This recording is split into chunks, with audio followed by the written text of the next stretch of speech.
আমাকে শহীদ করে সেই মিছিলে শামিল করে নিও। যেই মিছিলের নেতা আমির হামজা, খুবাইব খাব্বাব আল্লাহর ছিল যারা অতি প্রিয়, শহীদ করে নিও। যদি আল্লাহর আইন থাকতো আর চোরকে ধরে এভাবে জনসম্মুখে হাত কেটে ফেলা হতো, এই দেশে কোনো চোর বাটপার আর চুরি করার সাহস হবে তো না। জোরে বলেন। ড্রাইভার যদি মাতাল হয়ে গাড়ি চালায়, ওই গাড়ি রাস্তায় থাকবে না, খাদে পড়ে যাবে। ঠিক তেমনি ভাবে একটা জাতিকে যারা নেতৃত্ব দিবে, এরা যদি চোর বাটপার হয়, এই জাতি ধ্বংসের কিনারে নিক্ষিপ্ত হবে। যে আল্লাহর আইনে নামাজ আদায় করি, যে আল্লাহর আইনে রোজা রাখি, যে আল্লাহর আইনে হজ করি, যে আল্লাহর আইনে যাকাত দেই, সেই আল্লাহর একই আইনে সমাজ রাষ্ট্র পরিচালনা করতে হবে। এর নাম হলো ঈমান। এই আদালতগুলোতে বিচার হয় মানুষের আইন দিয়ে না আল্লাহর আইন দিয়ে? এ কথা বলছেন না কেন? দেশে 54 বছর ধরে চলে কার আইন? কথা বলেন। এ কেমন আইন যে আইন থাকার ফলে আমার ধর্ষিতা বোন কবরে চলে যায় আর ধর্ষক 7-8 মাস পর্যন্ত বেঁচে থাকে? এই আইনের মুখে আমি লাথি মারি। বিভিন্ন কলেজে বিশ্ববিদ্যালয়ে ধর্ষণের সেঞ্চুরি করেছে বাংলাদেশে, এমন ঘটনা ঘটেছে। ওই ধর্ষক আবার ফুলের মালা নিয়ে রাস্তায় হেঁটেছে। এ কেমন আইন যে আইন থাকার ফলে আমার দেশে ধর্ষিতা বোনেরা লাঞ্ছিতা হয় আর ধর্ষক ফুলের মালা পায়? এই আইনের মুখে আমি ঝাড়ু নিক্ষেপ করি। আসসালামু আলাইকুম ওয়া রাহমাতুল্লাহি ওয়া বারাকাতুহু। ইন্নাল হামদালিল্লাহিল্লাযী বিনি'মাতিহি তাতিম্মুস সালিহাত الذي علم القرآن وأكرمنا بالإسلام وأنعم علينا بالإيمان نستغفره ونتوب إليه وأشهد أن لا إله إلا الله وحده لا شريك له وأشهد أن سيدنا وسندنا وحبيبنا وطبيبنا وطبيب أرواحنا محمدا عبد الله ورسوله أرسله بالحق بشيرا ونذيرا وداعيا إلى الله بإذنه وسراجا منيرا أما بعد فقد قال الله تعالى في كلامه المجيد وفي فرقانه الحميد أعوذ بالله من الشيطان الرجيم بسم الله الرحمن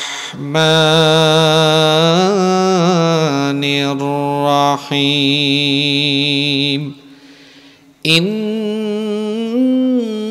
الله وملائكته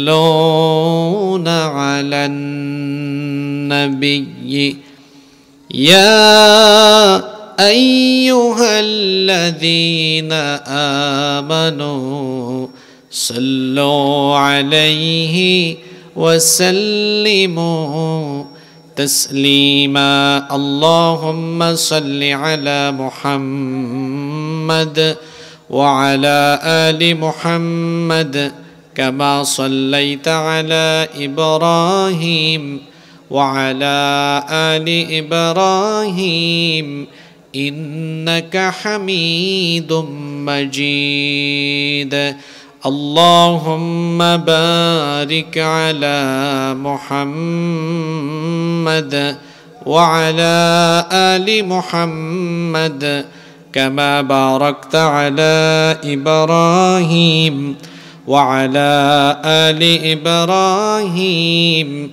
إنك حميد مجيد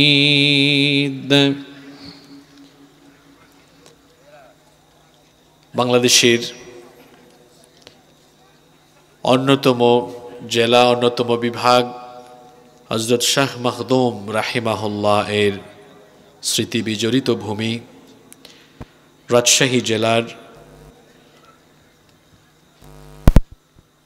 পুঠিয়া পৌরসভায় অবস্থিত গণ্ডগোহালী আব্দুল হাকিম জামে মসজিদের উন্নয়নকল্পে গণ্ডগোহালী যুব সমাজের উদ্যোগে আয়োজিত আজকের এই ঐতিহাসিক তাফসীর কৃতি সন্তান আপনাদের গৌরব পুঠিয়া পৌরসভার সাবেক মেয়র জননন্দিত জননেতা জনাব আল মামুন খান আজকের মাহফিলের সম্মানিত প্রধান অতিথি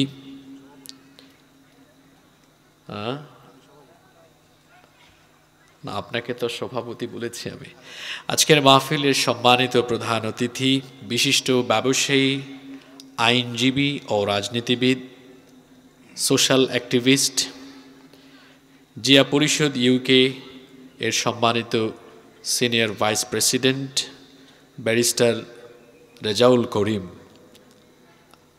আল্লাহ তাআলা উভয়কে দ্বীনের জন্য কোরআনের জন্য কবুল করেন আমরা বলি আমিন আজকের মাহফিলে আমার আগে দীর্ঘক্ষণ কোরআন সুন্নাহর আলোকে অত্যন্ত তথ্যবহুল এবং প্রাঞ্জল ভাষায় আলোচনা পেশ করেছেন বিশিষ্ট আলেমে দ্বীন জনাব হযরত মাওলানা রুহুল আমিন জিহাদি হাইয়াহুল্লাহ ওয়া আতালাল্লাহু উমরাহ ওয়া বারাকাল্লাহু ফি হায়াতিহি ওয়া জাআলাহুল্লাহু মিনাল ইবাদিল মুখলিসিন আমরা সবাই বলি আমিন আজকের মাহফিলের সম্মানিত বিশেষ অতিথি পুঠিয়া পৌর বিএনপি ২ নং ওয়ার্ডের সাবেক সভাপতি জনাব মোহাম্মদ জিন্নাত আলী বিশিষ্ট ব্যবসায়ী পৌর বিএনপি ১ নং ওয়ার্ডের সভাপতি জনাব মোহাম্মদ আব্দুল হান্নান পুঠিয়া পৌর বিএনপি সদস্য সচিব জনাব মোহাম্মদ মাজেদুল ইসলাম বাচ্চু পুঠিয়া পৌর যুবদল এর যুগ্ম আহ্বায়ক এবং সাবেক রাজশাহী জেলা ছাত্রদলের সাবেক সহ সাংগঠনিক সম্পাদক জনাব আলিফ হোসেন দীপ আল্লাহ সকলকে দ্বীনের জন্য কবুল করেন আমরা বলি আমিন মাহফিলে উপস্থিত আমাদের মাথার তাজ শ্রদ্ধাভাজন উলামায়ে কেরাম এসেছেন বিভিন্ন মসজিদের খুতাবা এবং আইম্মায়ে কেরাম মাহফিলে এসেছেন আমাদের স্কুল কলেজের সম্মানিত স্যারেরা এসেছেন বিভিন্ন মাদ্রাসার আসাতিদায়ে কেরাম আমার সামনে বসে আছেন পিতৃতুল্য সম্মানিত মুরব্বিয়ানে আযম যুগে যুগে আল্লাহর জমিনে আল্লাহর দ্বীন প্রতিষ্ঠায় যারা অগ্রসেনানীর ভূমিকা পালন করেছেন আমার কলিজার টুকরা প্রিয় যুবক তরুণ এবং ছাত্র ভাইয়েরা পর্দার আড়ালে থাকা আমার সম্মানিতা মা এবং বোনেরা উপস্থিত মিডিয়ার প্রিয় কর্মী এবং সাংবাদিক ভাইয়েরা প্রশাসন এবং গোয়েন্দা সংস্থার সম্মানিত ভাইয়েরা প্রিয় গণ্ডগোহালী পুঠিয়া তথা আমার প্রিয় সম্মানিত রাজশাহীবাসী আপনারা সবাই কেমন আছেন আলহামদুলিল্লাহ আলহামদুলিল্লাহ আলা কুল্লি হাল আমিও আল্লাহর রহমতে ভালো আছি আমাদের সবাইকে সুস্থতার সাথে বাঁচিয়ে রেখে আজকের এই সুন্দর বরকতময় নান্দনিক এবং জান্নাতি এই আয়োজনে আমাদেরকে শামিল হওয়ার তৌফিক যিনি দান করেছেন গলার আওয়াজ বড় করে সবাই বলেন তো তিনি কে সেই মহান রবের জন্য হৃদয়ের সবটুকু ভালোবাসা আবেগ অনুভূতিকে উজাড় করে দিয়ে খুশি মনে প্রাণবন্ত আওয়াজে উচ্চ কণ্ঠে কালিমাত শুকর আদায় করে আমরা সকলেই পড়ছি আলহামদুলিল্লাহ অসংখ্য অগণিত দুরুদ এবং সালাম পেশ করছি সর্বকালের সর্বযুগের সর্বশ্রেষ্ঠ মহামানব নবিয়ুনা ওয়া সাইয়্যিদুনা ওয়া কুদওয়াতুনা মুহাম্মাদুর রাসূলুল্লাহ সাল্লাল্লাহু আলাইহি ওয়াসাল্লামের প্রতি, যাকে আল্লাহ তাআলা আমাদের হেদায়াতের জন্য পাঠিয়েছেন। আল্লাহুম্মা সাল্লি আলাইহি আল্লাহুম্মা বারিক আলাইহি। সম্মানিত পুঠিয়াবাসী, লক্ষ লক্ষ টাকা খরচ করে এত যুবক, এত মানুষের শ্রম ঘাম মেহনতের ফলে আয়োজিত হওয়া এই মাহফিলে বসে আমরা অপ্রাসঙ্গিক অপ্রয়োজনীয় কথা বলে এই মাহফিলের বরকত এবং সৌন্দর্য নষ্ট করতে চাই না। সেজন্য সরাসরি আমরা আল্লাহর কালাম থেকে আলোচনা শুরু করতে চাই ইনশাআল্লাহ। আমি যেন হেদায়াতের নিয়তে প্রতিটি কথা বলি, আর আমরা যারা শুনছি আমরাও যেন প্রত্যেকে হেদায়াতের মন মানসিকতা নিয়ে শুনি। আল্লাহ আমাদেরকে তৌফিক দান করেন। আমি শুনতে পেয়েছি অসংখ্য মায়েরা বোনেরা এসেছেন। আল্লাহ আমার মা বোনদেরকে কবুল করেন। সম্মানিত উপস্থিতি, এই পৃথিবী যেখানে আমরা বসবাস করছি এটি আমাদের জন্য চিরস্থায়ী ঠিকানা নয়। আমাদের পূর্বপুরুষ যারা এসেছেন সবাই চলে গিয়েছেন, অনেকে আছেন চলে যাবেন, আমরা আছি আমরাও চলে যাব। Everyone will take the test of death. প্রত্যেককেই মরণের স্বাদ ভোগ করতে হবে, কেউ বাঁচতে পারবে না। No one can escape from death. মৃত্যু থেকে পালিয়ে কেউ রেহাই পাবে না, কেউ বাঁচতে পারবে না। পৃথিবীতে যত সত্য রয়েছে তার মধ্যে সর্বাপেক্ষা বস্তুনিষ্ঠ, অলঙ্ঘনীয়, অনিবার্য মহা সত্য হচ্ছে মৃত্যু। এখানে বসেছি, জানি না উঠতে পারবো কিনা।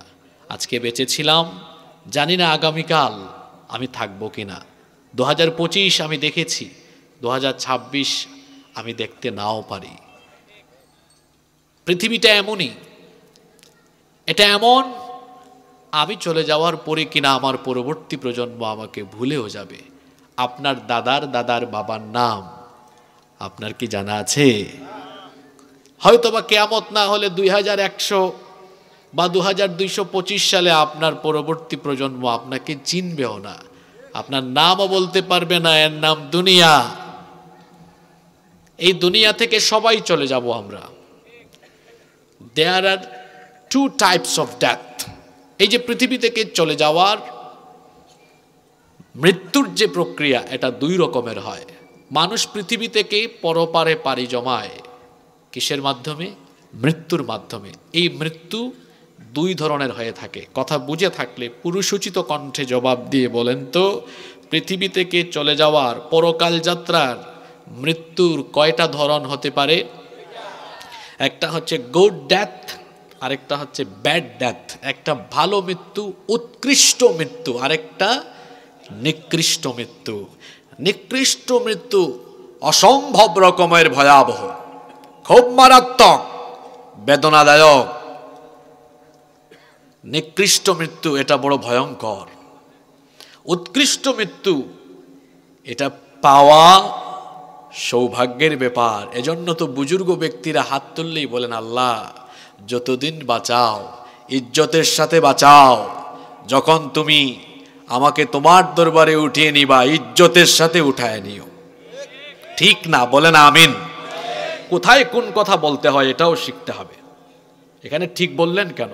একটা দোয়া হয়েছে, কথার শেষে আমিন বলেন যেন আপনারও এটা নসিব হয়। আল্লাহ বুঝার তৌফিক দেন, বলেন আমিন। উৎকৃষ্ট মৃত্যুর কিছু সাইন, কিছু আলামত, নিদর্শন আছে। আমি কিন্তু কোথাও কোনো টপিক নিয়ে কথা বললে শুরুতে কি কি বলবো পয়েন্টগুলো, সাব পয়েন্টগুলো বলি, এরপরে মূল কথা বলি, তারপর খোলাসা বা সামারি সারমর্ম দিয়ে আলোচনা শেষ করি। ভালো মৃত্যুর কিছু সাইন বা আলামত আছে। ভালো মৃত্যুর আলামত হলো 7টি। এই ভালো মৃত্যু যে কেউ পাবে না, এর জন্য আমল লাগবে 6টি। গোটা আলোচনার সামারি বলে দিয়েছি। আজকে আমরা প্রথমে আলোচনা করব, আমরা যে পৃথিবী থেকে চলে যাব, যাওয়ার দুইটা ধরন আছে, একটা ভালো আর একটা খারাপ। কোনটা কেমন আর কে কোনটা পেতে পারে এ ব্যাপারে কোরআনে কি আছে, হাদিসে কি আছে। তারপরে আমরা ভালো মৃত্যুর সাইন আলামত জানবো। অতঃপর শেষে গিয়ে এতদিন যা ভুল করছি, গুনাহ করেছি, পাপ করেছি, একটু তওবা করে যাব, আর এই আমলগুলো নিয়ে বাড়ি ফিরবো, যাতে করে এই আমলের মাধ্যমে বাকি জীবনটা সুন্দর করে কাটিয়ে ইমানের সাথে আল্লাহর দরবারে যেতে পারি। বলেন আমিন। চলেন শুরু করি। পৃথিবী থেকে যাত্রার দুইটা ধরন আছে। এখানে বলে রাখি, আপনি এমন এক প্যাসেঞ্জার, এমন এক যাত্রী, আপনি জানেনও না আপনার ফ্লাইট কখন। আমার ভাই লন্ডন থেকে এসেছেন, আমার বাড়ি তো সিলেটে, আমার প্রচুর আত্মীয় স্বজন লন্ডনে থাকেন, প্রতি বছর যাওয়া আসা করেন। টিকিট কাটলে এয়ারলাইন্স অথরিটি আপনাকে বলে দেয় এত তারিখ এতটার সময় ফ্লাইট। তারপরে ইমিগ্রেশন শেষ করে বোর্ডিং পাস নিয়ে বসে আছে, সে জানে তার এতটার সময় ফ্লাইট, অনাকাঙ্ক্ষিত কারণ ছাড়া ফ্লাইটের টাইম এটাই হবে। কিন্তু আপনি বলেন তো, এখানে যারা আছেন পরকালের প্যাসেঞ্জার, কেউ তো থাকবেন না। আপনারা কেউ কি জানেন কত তারিখে কোন সময়ে মারা যাবেন? জানেন? কেউ জানেন? কি আশ্চর্যজনক কথা। আমি যদি আগামীকাল লন্ডনে যাই, আজকে রাতে লাগেজ গুছাবো, আমি জানি আগামীকাল ফ্লাইট, লাগেজ গুছাবো, কিন্তু আপনি তো এমন এক প্যাসেঞ্জার, পরকালের প্যাসেঞ্জার, যে কিনা জানেও না তার পরকালের ফ্লাইট কখন কবরে যাবে। কিন্তু আমার তো বড় আফসোস হয় আপনাকে দেখে, আপনি ফ্লাইটের সময় জানেন না, তাও গুনাহ করতে করতে করতে করতে শয়তানি পথে নিজেকে অগ্রসর করে দিয়েছেন। এত বড় আশ্চর্যজনক ব্যাপার। আপনি এক অতি আশ্চর্য প্যাসেঞ্জার, যে কিনা তার ফ্লাইটের সময়ও জানে না, তাও সে গুনাহ করে। কি করে গুনাহ করে? সে কেমনে সে পাপ করে? তার হৃদয়ে কি আল্লাহর ভয় একটুও নেই? কোথায় চলে গেল এটা? মৃত্যুর দুইটা ধরন আছে। প্রথমে আমরা খারাপ মৃত্যুর ধরন কেমন হয় এটা নিয়ে আলোচনা করব। মনোযোগ আছে সবার? ইবনে মাজাহ শরীফে হাদিস এসেছে, আল্লাহর নবী বলেছেন, যখন কোনো কাফের, মুশরিক, মুনাফিক কিংবা পাপী তাপী গুনাহগার ব্যক্তির মৃত্যুর সময় এসে যায়, তখন তার মৃত্যুটা কোন পরিস্থিতিতে কিভাবে হয় শোনো। আল্লাহর নবী বলেছেন, ফাইদা কানার রাজুলুস সু ক্বালা খরুজি আইয়াতুহান নাফসুল খাবিসা কানাত ফিল জাসাদিল খাবিস।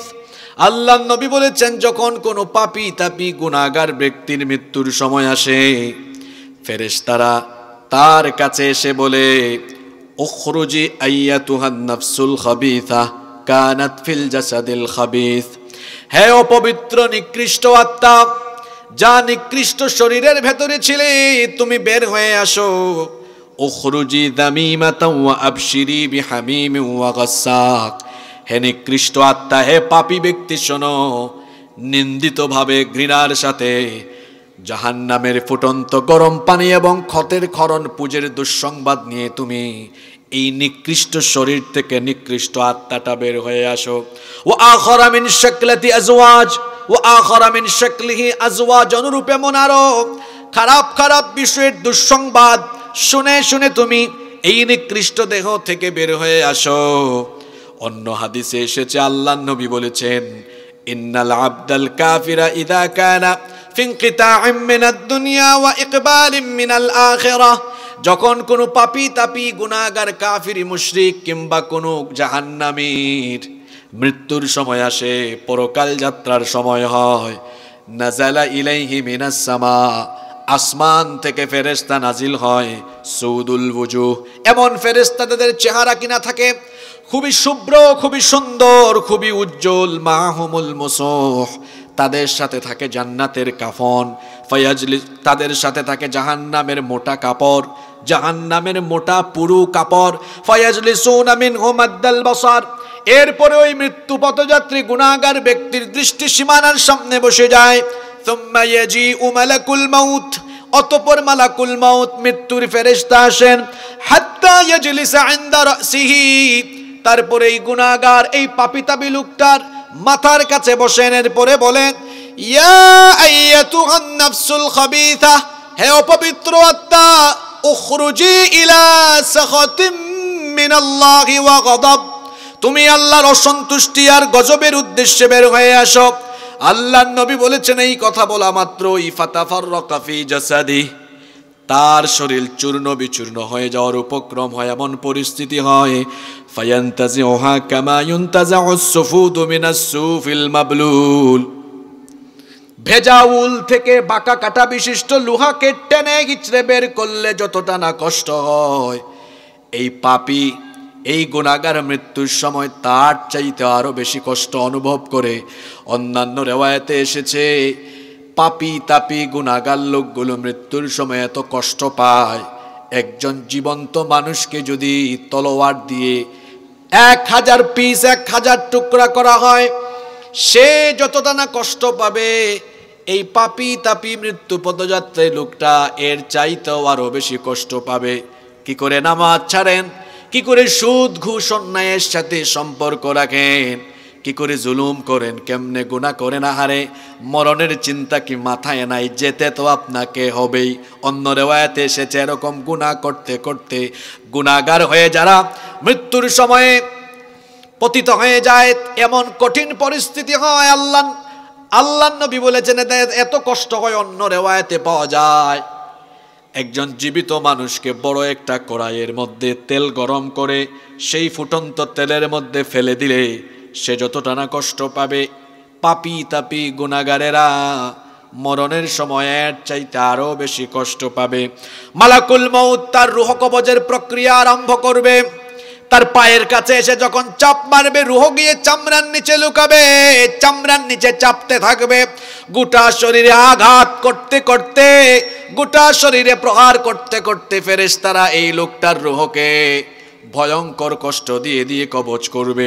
কোরআনে কারীমের 8 নম্বর সূরা সূরাতুল আনফালের 50 নম্বর আয়াতে রব্বুল আলামিন বলছেন, ওয়ালাউ তারা ইয ইয়াতাওয়াফাল্লাযীনা কাফারুল মালাইকাতু يضربون وجوههم وأدبارهم وذوقوا عذاب الحريق। আল্লাহ তাআলা বলছেন, আপনি যদি দেখতেন সেই সকল কাফিরদেরকে, গুনাহগারদেরকে, নাফরমানদেরকে, যাদের মরণের সময় ফেরেশতারা তাদের চেহারা এবং পার্শ্বদেশে প্রহার করে করে কিভাবে কষ্ট দিয়ে দিয়ে তাদের জানটাকে কবজ করে। কোরআনে কারীমের 6 নম্বর সূরা সূরাতুল আনআমের 93 নম্বর আয়াতে আল্লাহ আরো বলেছেন, ওয়ালাউ তারা ইযিয الظالمون في غمرات الموت والملائكة باسطوا أيديهم أخرجوا أنفسكم اليوم تجزون عذاب الهون بما كنتم تقولون على الله غير الحق وكنتم عن آياته تستكبرون। আল্লাহ তাআলা বলছেন, আর জালিমদের মরণের সময় যখন আসে তখন তাদের মৃত্যুকালীন পরিস্থিতি যদি তুমি দেখতে, পরিস্থিতি এমন হয় ফেরেশতারা এই লোকটাকে আযাব দিতে দিতে দিতে দিতে ফেরেশতারা এক পর্যায়ে বিরক্ত হয়ে বলে, এই পাপিষ্ঠ লোক, তুই তোর নিজেই জান, তোর নিজের জান তুই নিজেই বের করে নে। তুই এত বড় পাপী, তুই এত বড় গুনাহগার, তোর উপরে টর্চার করতে করতে আমরা নিজেরাই বিরক্ত হয়ে গিয়েছি, তোর জান তুই নিজেই বের কর। এই পাপী তাপীগুলোকে যখন এমন কথা বলা হবে, এরা তখন ফেরেশতাদেরকে কি রিপিট করবে শোনেন। কোরআনে কারীমের 16 নম্বর সূরা সূরাতুন নাহালের 28 নম্বর আয়াতে আল্লাহ তাআলা বলছেন, আল্লাযীনা তাতাওয়াফাহুম الملائكة ظالمي أنفسهم فألقوا السلم ما كنا نعمل من سوء بلى إن الله عليم بما كنتم تعملون। আল্লাহ তাআলা বলছেন, আর যারা গুনাহ করতে করতে, নিজেদের উপর জুলুম করতে করতে যারা মৃত্যু শয্যায় উপনীত হয়ে যায়, তখন ফেরেশতারা যখন এদেরকে আযাব দিতে থাকে তখন এরা বলতে থাকে, মা কুন্না না'মালু মিন সু, কেন আমাদেরকে কষ্ট দিচ্ছ, আমরা তো কোনো খারাপ কাজ করি নাই, গুনাহ করি নাই। তখন তাদেরকে বলা হবে, বালা ইন্নাল্লাহা আলিমুম বিমা কুনতুম তা'মালুন, অবশ্যই অবশ্যই তুমি যে গুনাহ করেছো সেই সব গুনার খবর যার কাছে আছে, গলার আওয়াজ বড় করে বলেন তিনি কে? যখন লোকটা বুঝে যাবে আজকে আমারে কেউ বাঁচাতে পারবে না, কেউ আর আমাকে এই মৃত্যু থেকে রেহাই দিতে পারবে না, তখন সে নিজে নিজেই মৃত্যুর জন্য প্রস্তুত হয়ে যাবে। কোরআনে কারীমের ৭৫ নম্বর সূরা সূরাতুল কিয়ামা এর ২৬ নম্বর আয়াত থেকে আল্লাহ বলছেন, কাল্লা ইযা বালাগাতিত তারাকিয়া ওয়া কিলা মান রাকি ওয়া যান্না আন্নাহুল ফিরাক ওয়ালতাফাতিস সাকু বিস-সাকি ইলা রাব্বিকা ইয়াওমাইযিনিল মাসাক। কখনো নয়, যখন এদের প্রাণ গলা পর্যন্ত চলে আসবে তখন বলা হবে ওয়াকিলা মান রাক, এমন কে আছে যে ঝাড়ফুঁক করবে কিংবা তোমাকে রক্ষা করবে। সে তখন বুঝে ফেলবে আহারে আজ আমার আর বাঁচার কোনো উপায় নাই, কারণ এটাই হচ্ছে আমার বিদায়ের দিন। তখন সে কি করবে? আল্লাহ বলেছেন ওয়ালতাফাতিস সাকু বিস-সাক, তার দুই পায়ের গুছা ছেড়ে দিবে। সে বুঝে ফেলবে এই আজকের দিন হলো এমন দিন, ইলা রাব্বিকা ইয়াওমাইযিনিল মাসাক, আজকের এই দিনটা হলো আমার রবের কাছে চলে যাওয়ার দিন। মরণের জন্য প্রস্তুতি নিয়ে দুই পাশে ছেড়ে দিবে। মালাকুল মউত তার রূহটাকে কবজ করে ফেলবে। চোখের পলক ফেলতে যতটা না সময় লাগে তার চেয়ে আরো কম সময়ের ভেতরে তার এই নিকৃষ্ট রূহটাকে জাহান্নাম থেকে আনা মোটা পুরু কাফনের কাপড়ের ভেতরে ঢুকিয়ে ফেলা হবে। আল্লাহর নবী বলেছেন তার সেই কাফনের কাপড় থেকে দুনিয়ার সব চাইতে নিকৃষ্ট দুর্গন্ধ বের হতে থাকবে। যখনই ফেরেশতারা তার রূহ নিয়ে রওনা করবে, অন্যান্য ফেরেশতারা জিজ্ঞেস করবে এটা কে, কার রূহ নিয়ে যাচ্ছ? তার এই রূহ থেকে এত নিকৃষ্ট দুর্গন্ধ বের হয় কেন? এরা পরিচয় করে দিবে হাদা ফুলান ইবনে ফুলান, এটা অমুক এলাকার অমুক ছেলে, অমুকের ছেলে অমুক। লোকটা বড় নিকৃষ্ট ছিল, বেনামাজি ছিল, সুদখোর ছিল, ঘুষখোর ছিল, অন্যায় করত, অপকর্ম করত, জুলুম করত। এইভাবে করে তাকে পরিচয় করিয়ে দেওয়া হবে। যেতে যেতে যেতে যেতে প্রথম আসমানে যাওয়া হবে। আসমানের দরজা খোলার জন্য ফেরেশতাদের কাছে পারমিশন চাওয়া হবে, অনুমতি চাওয়া হবে, কিন্তু তাদের ওই নিকৃষ্ট লোকটার রূহকে উপরে নেওয়ার জন্য পারমিশন দেওয়া হবে না, আসমানের দরজাও খোলা হবে না। আল্লাহ এই কথা কোরআনে কারীমের ৭ নম্বর সূরা সূরাতুল আরাফের ৪০ নম্বর আয়াতে এভাবে বলেছেন, লা তুফাত্তাহু লাহুম আবওয়াবুস সামাই ওয়া লা ইয়াদখুলুনাল জান্নাতা হাত্তা ইয়ালিজাল জামালু ফি সাম্মিল খিয়াত। এদের জন্য আসমানের দরজা খোলা হবে না। লা তুফাত্তাহু লাহুম আবওয়াবুস সামা, এদের জন্য আসমানের দরজা খোলা হবে না। ওয়ালা ইয়াদখুলুনাল জান্নাহ, এরা জান্নাতেও ঢুকবে না, এরা জান্নাতেও ঢুকতে পারবে না। এদের জন্য জান্নাতে ঢোকা তেমন কঠিন, হাত্তা ইয়ালিজাল জামালু ফি সাম্মিল খিয়াত, সুইয়ের ছিদ্র। আপনারা আপনাদের এলাকায় সুই বলেন না কিনা অন্য কিছু বলেন? বলেন তো দেখি, সুইয়ের ছিদ্র বড় না ছোট? যারা কথা বলছেন না তাদের কি হলো, টায়ার্ড হয়ে গেছেন নাকি? সুইয়ের ছিদ্র বড় না ছোট? সুইয়ের ছিদ্র দিয়ে কি উট প্রবেশ করা সম্ভব? আল্লাহ দৃষ্টান্ত দিয়েছেন, সুইয়ের ছিদ্র দিয়ে যেমন উট প্রবেশ করা অসম্ভব, এই পাপী তাপী এই গুনাহগাররা জান্নাতে ঢুকাও এদের জন্য অসম্ভব। আপনি ঠিক কইলে কি আর না কইলে কি, মাহফিলে ঠিক ঠিক বেশি বলবেন না। আপনি ঠিক বললেও কোরআনের কথা ঠিক, আপনি কিছু না বললেও কোরআনের কথা ঠিক। তাহলে মাহফিলে বলবেন কি? ফজিলতের কথা শুনলে বলবেন সুবহানাল্লাহ। আল্লাহর প্রশংসা করা যায় এমন কিছু বাক্য শুনলে আলহামদুলিল্লাহ। ভবিষ্যতে কিছু করবেন বলবেন ইনশাআল্লাহ, এগুলো বলবেন। আর মাঝে মাঝে কয়েকজনের শয়তান খুঁচায়, এরা মাঝখান থেকে উঠে মজলিসের সাথে বেয়াদবি করে।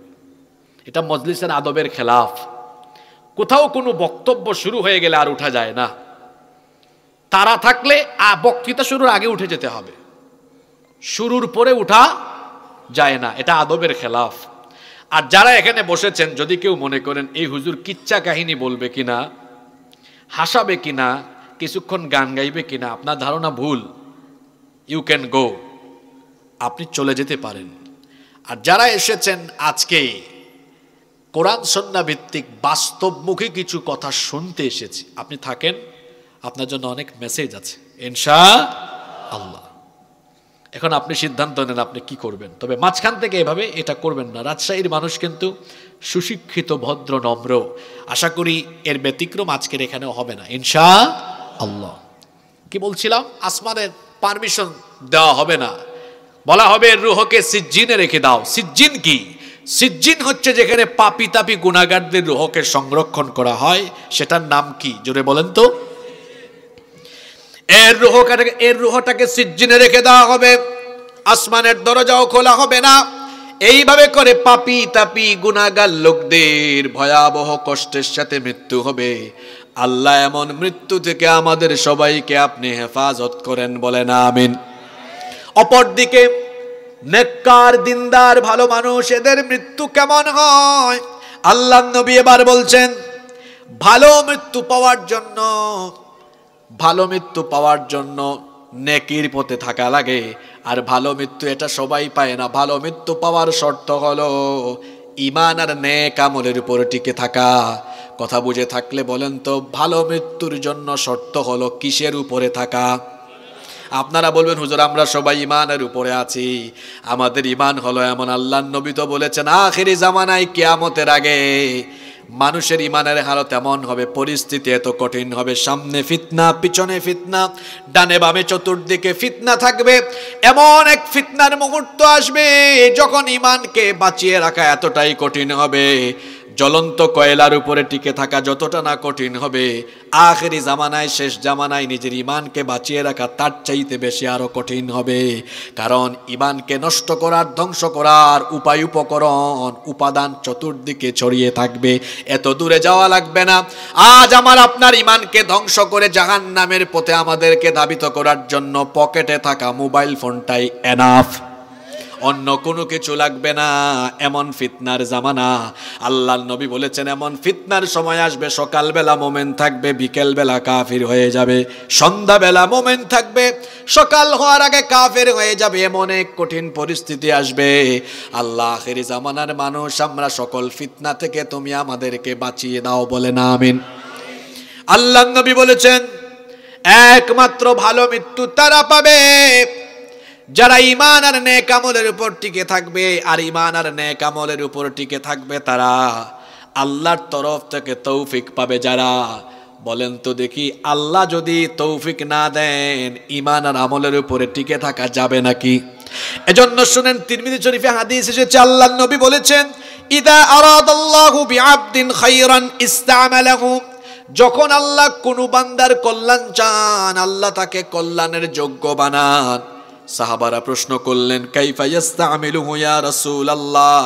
আমরা বলি সাল্লাল্লাহু আলাইহি ওয়াসাল্লাম, গো আল্লাহর নবী, কি করে মানুষকে কল্যাণের যোগ্য করে গড়ে তোলা হয়, কি করে আল্লাহ তার বান্দাকে কল্যাণের যোগ্য বানান?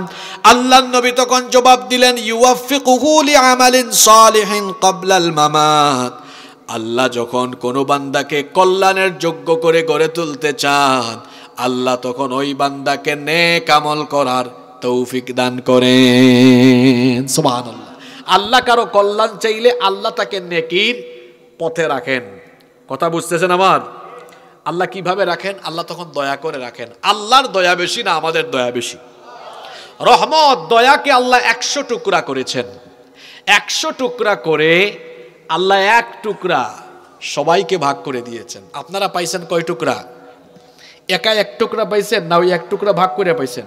এই ভাগ করে যা পাইছেন আর কি সামান্য। আমাদের সিলেটে বলে থুরা থুরা, থুরা থুরা, সামান্য এটাকে কি বলে? Thura Thura. সামান্য পেয়েছি আমরা, এই 1 ভাগকে ভাগ করে যা পাওয়া যায় আর কি। এই 1 ভাগের ভাগ করে যেটা পাইছে ওইটা কেমন শোনেন। আচ্ছা বলেন তো, আপনার সন্তান চোখের সামনে এখানে আগুন লেগেছে, আগুনে পড়ে যাচ্ছে, আগুনের সামনে দিয়ে চলে যাচ্ছে, অগ্রসর হচ্ছে, এটা দেখলে কোনো প্যারেন্টস, কোনো মা বাবা সন্তানকে ছেড়ে দিবে না ধরে আনবে? জোরে বলেন। ধরে আনবে। এখন বলেন তো, মা বাবার অন্তরে দয়া বেশি না আল্লাহর দয়া বেশি? জোরে বলেন। এক টুকরা দয়া পায় এই অবস্থা, আর আল্লাহ তো 99 টুকরা দয়া তার কাছে রেখে দিয়েছেন। সেই আল্লাহ যখন কোনো ব্যক্তিকে ভালোবাসেন, দয়া করেন, ওই বান্দা যদি গুনাহের পথে শয়তানের পথে যায়ও, আল্লাহ দয়া করে তারে ফিরায়া নেকির পথে অগ্রসর করে দেন। যারা বাদাম খায়া কথা শুনে নাই, এরা কিচ্ছু বুঝে না। আর যারা বুঝছে তো তারা বুঝছে, আল্লাহর প্রিয় হয়ে গেলে আল্লাহ এই রকম ধরে এনে নেকির পথে দিয়ে দেন। আল্লাহ তুমি তাদের কাতারে আমাদেরকে শামিল করে দাও। ভালো মৃত্যু পাওয়ার শর্ত হলো ঈমান আর আমলের উপরে টিকে থাকা। আর ঈমান আর আমলের উপরে টিকে থাকতে হলে আল্লাহর দয়া লাগবে। আল্লাহর দয়া তো সবাই পায় না, একমাত্র যারা আল্লাহকে ভয় করে তাদের উপরে যিনি দয়া করেন। গলার আওয়াজ বড় করে সবাই বলেন, তিনি কে? আল্লাহর ভয় আগে থাকতে হবে আপনার অন্তরে। দেখেন তো আল্লাহর ভয় আছে কিনা। রাতের বেলা মোবাইল ফোন হাতে নিয়েছেন, ইউটিউবে গিয়ে আজে বাজে ভিডিও দেখেন। যুবক তরুণ ভাইয়েরা ইউটিউবে আজে বাজে ভিডিও দেখে ফেললেন, গুগল শরীফে গিয়ে পর্নো সাইটে ঢুকে আজে বাজে ভিডিও দেখে ফেললেন।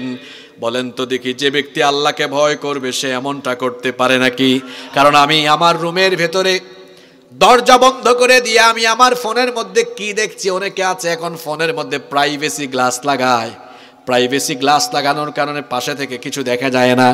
বাইরে তোমার আকাম কুকাম দুনিয়ার কেউ না দেখলেও জিনিস সব কিছু দেখেন। এবং কখনো মোবাইল ফোনের মাধ্যমে মোবাইলের ফিতনায় কোনো হারাম কাজে সম্পৃক্ত হবে। আল্লাহর ভয় থাকলে আল্লাহ দয়া করেন। আর এই ধরনের নেককার দিনদার লোকদের মৃত্যুর সময় যখন চলে আসে, তখন এদের মৃত্যুর প্রক্রিয়াটা কেমন হয় শুনেন। আল্লাহর নবী বলেছেন, ইন্নাল আবদাল মুমিনা ইযা কানা ফি ইনকিতাইম মিনাদ দুনিয়া ওয়া ইকবালিম মিনাল আখিরাহ। যখন ঈমানদার মুমিন বান্দার দুনিয়া থেকে চলে যাওয়ার সময় হয়ে যায়, আখিরাতে গমনের সময় যখন হয়ে যায়, তার মৃত্যুর সময় নাজালা ইলাইহি মিনাস সামাই মালাইকাতুম বিদুল ওয়ুজুহ। সুন্দর সুন্দর চেহারা বিশিষ্ট জান্নাতি ফেরেশতারা তার সামনে আগমন করে। সুবহানাল্লাহ। এদের চেহারার সৌন্দর্য এমন, আল্লাহর নবী বলেছেন, কাআন্না ওয়ুজুহাহুমুশ শামস। এদের চেহারা এতটাই নুরানি, এতটাই আলোকিত, এতটাই সৌন্দর্যমণ্ডিত যেন তাদের চেহারার আলোর কাছে সূর্যের আলো পর্যন্ত ম্লান হয়ে যায়। আল্লাহু আকবার। মাআহুম কাফানুম মিন আকফানিল জান্নাহ। এই ফেরেশতারা জান্নাতের সুগন্ধিযুক্ত কাফনের কাপন নিয়ে আসে। ওয়া হানুতুম মিন হানুতিল জান্নাহ। জান্নাতের পবিত্র সুগন্ধিযুক্ত কাফনের কাফন নিয়ে আগমন করে। হাত্তা ইয়াজলিসু মিনহু মাদ্দাল বাসার। মৃত্যু পথযাত্রী ওই নেককার দিনদার লোকটার চোখের সামনে বসে যায়। সুম্মা ইয়াজিউ মালাকুল মউত। অতঃপর মৃত্যুর ফেরেশতা আসেন। হাত্তা ইয়াজলিসা ইনদা রাসিহি। তারপরে ওই নেককার দিনদার মৃত্যু পথযাত্রী লোকটার মাথার পাশে এসে আগে এই দিনদার নেককার লোকটাকে স্বয়ং মালাকুল মউত আগে সালাম দেয়। সুবহানাল্লাহ কইতে ইচ্ছা করলো না। পাপী তাপিকে কোনো সালাম দেয়, কিন্তু নেককার লোককে সে মালাকুল মউত কি দেয়? এটা আমার বানানো কথা নয়।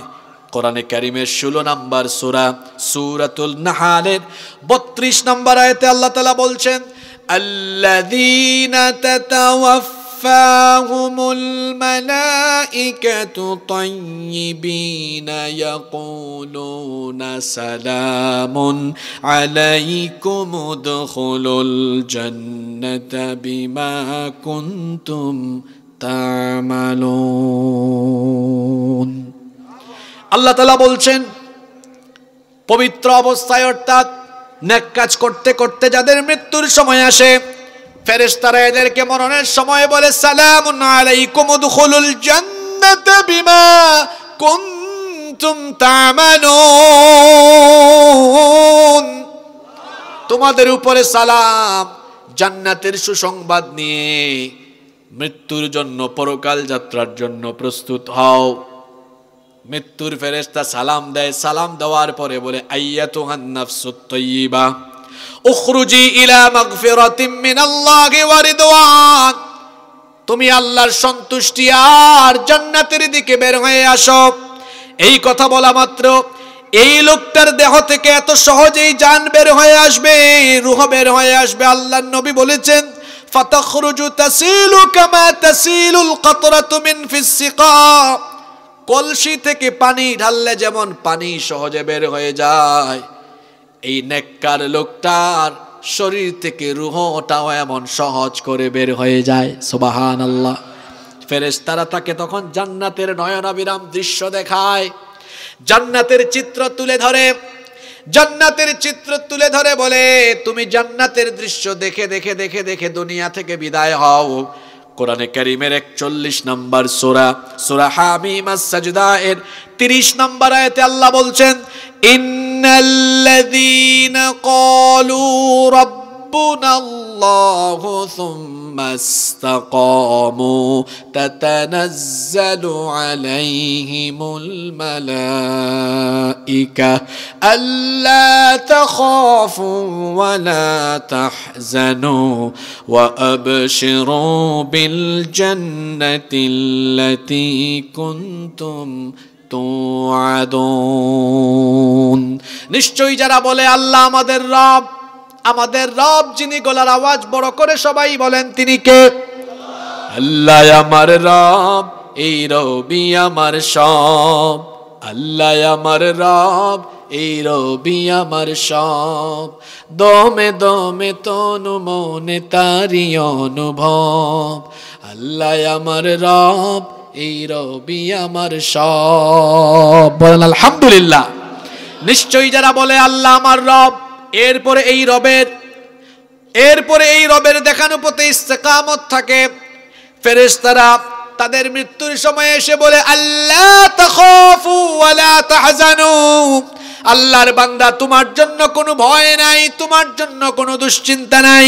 ওয়া আবশিরু বিল জান্নাতিল্লাতী কুনতুম তুআদুন,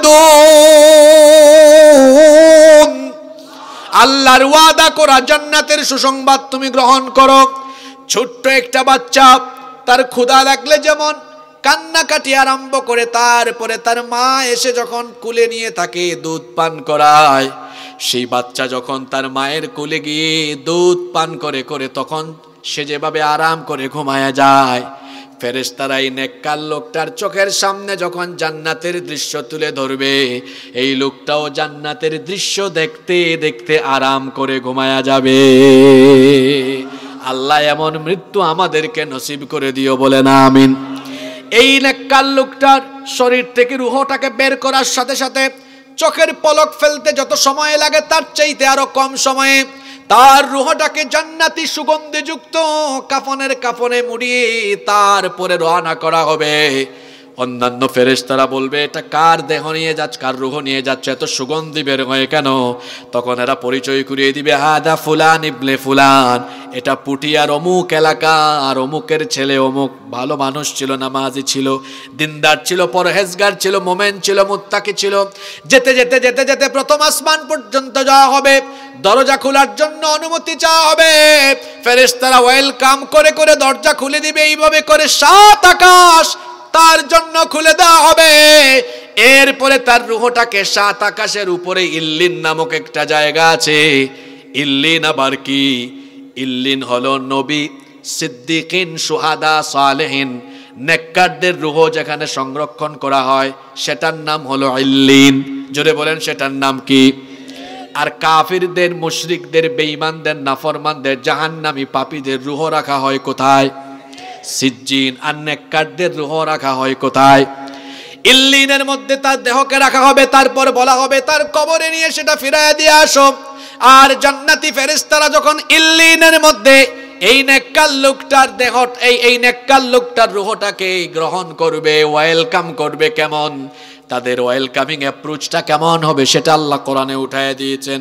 কোরআনে কারীমের 89 নম্বর সূরা, সূরাতুল ফজরের 27 নম্বর আয়াত থেকে আল্লাহ বলছেন, যারা পারেন আমার সাথে পড়েন, ইয়া আইয়াতুহান নাফসুল মুতমাইন্নাতু রজিই ইলা রাব্বিকি রাদিয়াতাম মারদিয়াহ فادخلي في عبادي وادخلي জান্নাতি। বলা হবে, হে প্রশান্ত আত্মা, হে প্রশান্ত আত্মা, ইরজিই ইলা রাব্বিকি রাদিয়াতাম মারদিয়াহ, তোমার রবের সন্তুষ্টি আর জান্নাতের দিকে আসো।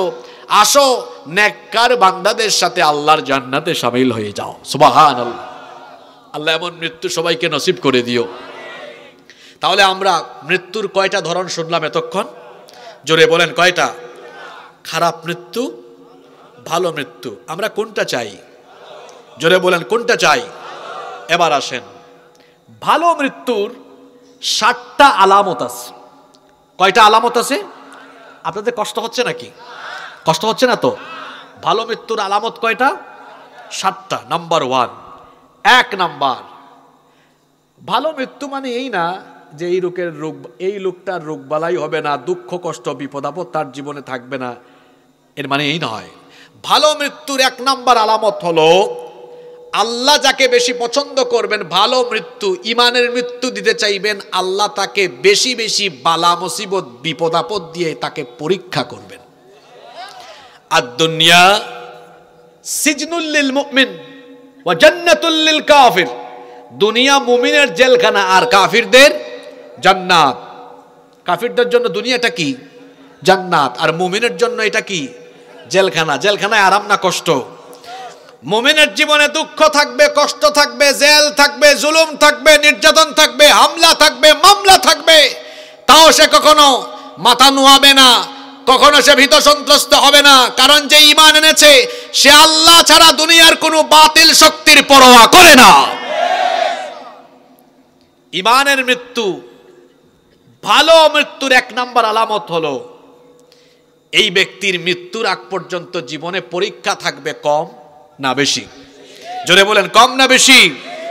বুখারী শরীফের হাদিস, আল্লাহর নবী বলেছেন, মান ইউরিদিল্লাহু বিহি খাইরান ইউসিবু মিন, আল্লাহ যেই ব্যক্তির কল্যাণ চাইবেন সেই ব্যক্তিকে বেশি বেশি বালা মুসিবত দিবেন, বিপদ আপদ দিবেন।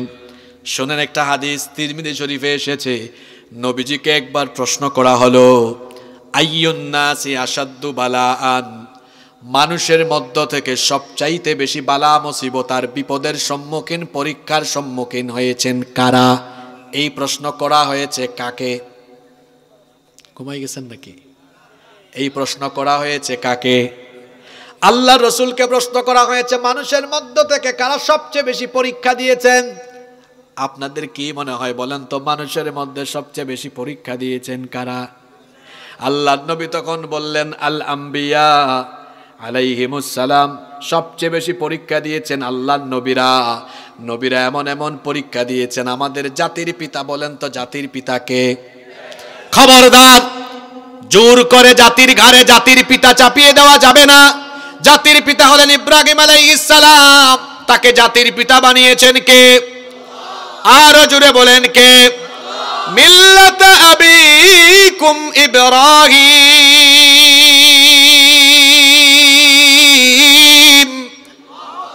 তোমাদের মিল্লাতের পিতা হলেন ইব্রাহিম। ইব্রাহিম আলাইহিস সালাম এত বেশি ইমানের পরীক্ষা দিয়েছেন, ইমানের পরীক্ষা দিতে গিয়ে ঘর বাড়ি ছাড়া হয়েছেন, সন্তান জবাইয়ের পরীক্ষাও দিয়েছেন, এমনকি ইমানের পরীক্ষা দিতে গিয়ে আগুনের কুণ্ডলিতে পর্যন্ত ঝাঁপ দিয়েছেন। নবী রাসূলদের কেউ কেউ তো এমন ছিলেন, তাদেরকে জীবিত অবস্থায় করাত দিয়ে চিরে দ্বিখণ্ডিত করা হয়েছে। এত এত পরীক্ষা দিয়েছেন আল্লাহর নবীরা। আমার নবী তো এত পরীক্ষা দিয়েছেন, সাফা পাহাড়ে তার রক্ত ঝরেছে, তায়েফের ময়দানে আমার নবীর পবিত্র শরীর থেকে রক্ত ঝরেছে, উহুদের ময়দানে আমার নবীর দান্দান মুবারক শহীদ হয়েছে। এইভাবে করে নবীরা ঈমানের পরীক্ষা দিয়েছেন। এই জন্য মুখ দিয়ে শুধু আমি নবীকে অনুসরণ করি, আমি আমার প্রফেটকে মহব্বত করি, এটা বললেই চলবে না। নবীর তরিকা ধরলে দেখবেন, যেভাবে নবীদের উপর বিপদ এসেছে ঠিক তেমনি ভাবে আপনার উপরে বিপদ আসবে। নবীদের পথ ফুল বিছানো পথ নয়, এটা কুসুমাস্তীর্ণ কোনো পথ নয়, এটা হলো কাটায় ঘেরা রক্তমাখা পিচ্ছিল পথ। এই পথে যারা চলবে, এই মনোভাব থাকতে হবে, এই পথে বিপদ আছে, কাটা আছে, যন্ত্রণা আছে, কষ্ট আছে। এটা মাথায় রেখে আগাতে হবে। আর যারা এটা মাথায় রেখে আল্লাহ তাদের কলিজায় এত সাহস ঠেলে দেন, তারা কোনো হুমকি ধামকি, কোনো জালেম আর বাতিলের সামনে মাথা নুয়াতে তখন আর জানে না। এতটা শক্তিশালী হয়ে যায়, এতটা ইমানি তেজ তাদের মধ্যে চলে আসে। তার কারণ হলো তাদের অন্তরে, তাদের কলিজায় কেবলমাত্র একজনের ভয় আছে। জোরে বলেন তো তিনি কে? আরো জোরে বলেন তিনি কে? নবীজিকে প্রশ্ন করা হলো, কারা সবচেয়ে বেশি ইমানের পরীক্ষা দিয়েছেন? আল্লাহর নবী বললেন, সবচেয়ে বেশি ইমানের পরীক্ষা দিয়েছেন আল্লাহর নবীরা। জিজ্ঞেস করা হলো, এরপরে কারা? আল্লাহর নবী বললেন, সুম্মাল আমসালু ফাল আমসাল ফায়ুবতালার রাজুলু আলা হাসাবি দীনিহি। এরপরে নবীদেরকে অনুসরণের দিক থেকে যে যত বেশি নবীদেরকে অনুসরণ করেছে, তারপরে তারা শোনো, ফায়ুবতালার রাজুলু আলা হাসাবি দীনিহি। আল্লাহর নবী বললেন, যার দিনদারিতা যত বেশি, তার ইমানের পরীক্ষাও হলো তত বেশি। আল্লাহর নবী বললেন, এই হাদিসটা কিন্তু শেষ না, শুনেন। ফাইদা কানা দীনুহু সুলবান ইশতাদ্দা বালাউহু। আল্লাহর নবী বলেছেন, যে ব্যক্তির দিনের উপরে যত শক্ত হয়ে থাকে, তার পরীক্ষাও তত বেশি শক্ত হয়। যার ইমান শক্ত, তার পরীক্ষাও শক্ত। যার ইমান হালকা, তার পরীক্ষাও হালকা। যদি ইমানের উপরে আপনি নবীদের মতো ইস্তেকামত থাকেন, জেল আসবে, জুলুম আসবে। কারণ নবীরাও জেল খেটেছেন। আমার নবী তো 3 বছর শিয়াবে আবি তালিবের মধ্যে বন্দী ছিলেন। ইউসুফ আলাইহিস সালাম জেলে ছিলেন। এমনি করে আরো অনেক নবীরা জেলে ছিলেন। নবীর তরিকা অনুসরণ করলে জেল আসবে, জুলুম আসবে, ফাঁসি আসবে। কিন্তু যদি আপনি নবীর তরিকায় চলেন, জেল, জুলুম, ফাঁসি তখন আপনার কাছে কিছুই মনে হবে না। মনে হবে ফাঁসির দড়ি স্যান্ডেলের ফিতার চাইতে আর বেশি কিছু না। ইমানের পথে থাকলে এরকম করে পরীক্ষা আসবে, নির্যাতন আসবে, নিপীড়ন আসবে। সেই নির্যাতন, নিপীড়ন আসলে আমরা পরীক্ষায় অবতীর্ণ হলে পরীক্ষার মধ্যে দৃঢ় থাকতে প্রস্তুত আছি না নাই? যারা বললেন না হেরা তো নাই, ঘুমাই গেছে, বলেন তো যত বিপদ আসুক না কেন, আমরা ইমানের উপরে দৃঢ় থাকতে রাজি আছি না নাই? আস্তে বলবেন না, জোরে বলেন আছি না নাই? আল্লাহর নবী বলেছেন, যে ব্যক্তি ইমানের উপর দৃঢ় থাকবে, তার জীবনে পরীক্ষা আসবে।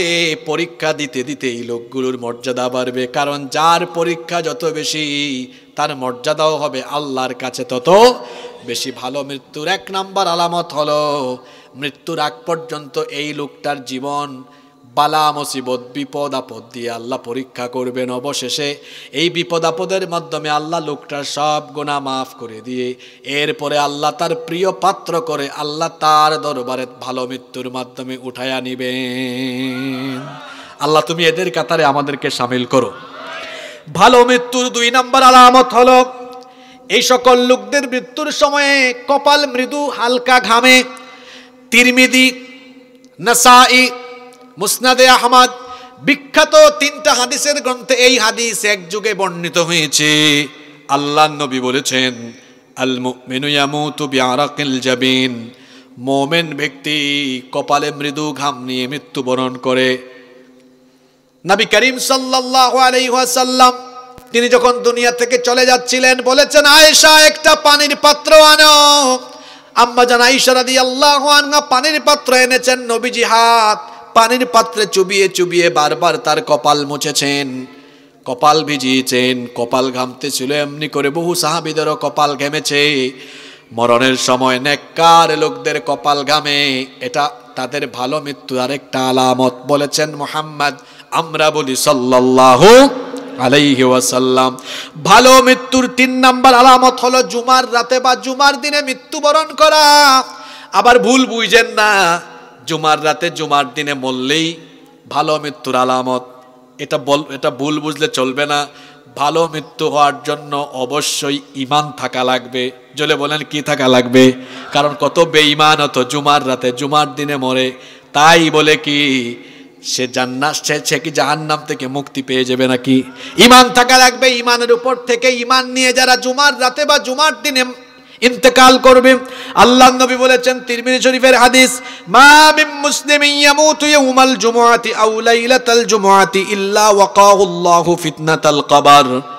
আল্লাহর নবী বলেছেন, যে ব্যক্তি জুমার রাতে বা জুমার দিনে ঈমান নিয়ে মারা যাবে, তাকে কবরের শাস্তি থেকে যিনি বাঁচিয়ে দিবেন তিনি কে? নাম্বার 4, ভালো মৃত্যুর 4 নাম্বার আলামত হলো শহীদি মৃত্যু নসিব হওয়া, শাহাদাতের মৃত্যু পাওয়া। শাহাদাতের মৃত্যু হলো শ্রেষ্ঠ মৃত্যু। আচ্ছা বলেন তো, আমরা দুনিয়া থেকে যেভাবেই মারা যাই না কেন, মরার পরে হিসাব বিচার আছে না নাই? যারা বললেন না তাদের মনে হয় কোনো বিচার হবে না, হিসাব হবে না। হবে নাকি? মরার পরে অবশ্যই হিসাব হবে, বিচারও হবে। কিন্তু একমাত্র মৃত্যু হলো শাহাদাতের মৃত্যু, যেই মৃত্যুর পরে কোনো হিসাবও হবে না, বিচারও হবে না।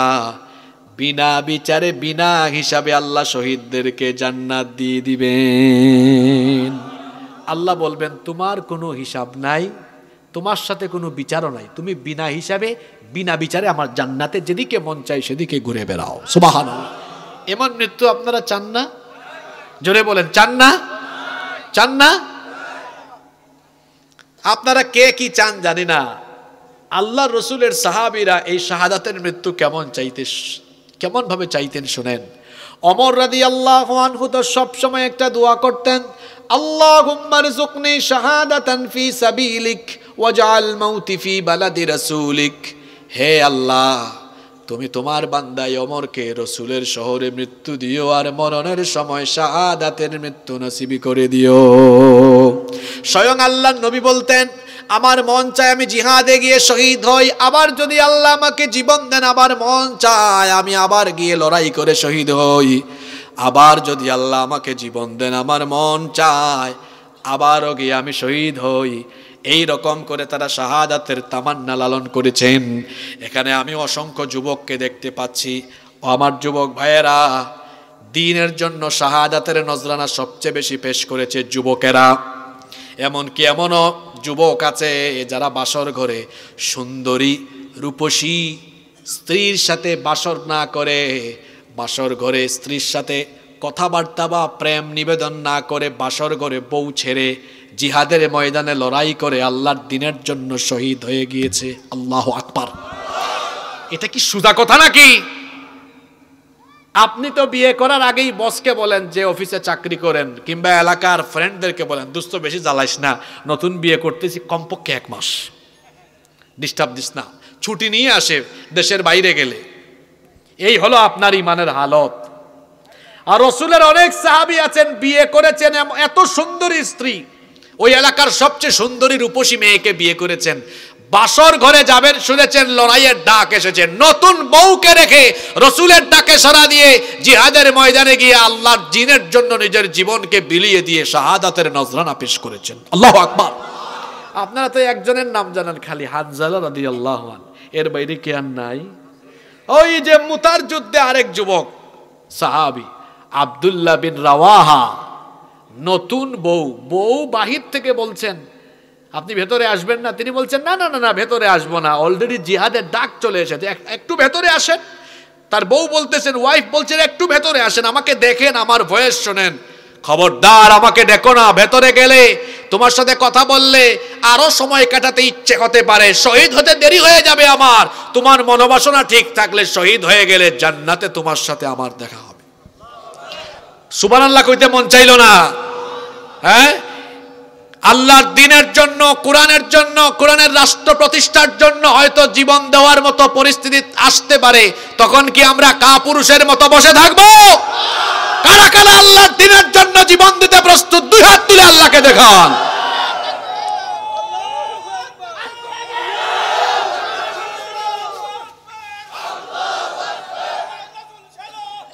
হাতগুলো নামান। যারা হাত তুলে ফেলছেন, কয়েকজনকে আমি দেখছি তারা হাত তুলে নাই, এখন তারা এমন একটা হাদিস বলবো, এই হাদিস শুনে তারা নিজের অপমানে নিজেই মরে যাবে। আর যারা হাতটা তুলছে খুশি হবে। হাদিসটা কি বলবো? যারা হাত তুলেছেন, এই যে ক্যামেরা যেমন আমার 1 ঘন্টার বক্তব্য রেকর্ড করে রাখতেছে, হাত যারা তুলছেন আল্লাহর সিসি ক্যামেরায়, এটা রেকর্ড হয়েছে কি হয় নাই? হতে পারে এখান থেকে হয়তো বেশিরভাগ লোক শাহাদাতের সুযোগ নাও পেতে পারে, কিন্তু হাতটাতে তুলছেন, আল্লাহ তো দেখে ফেলেছেন।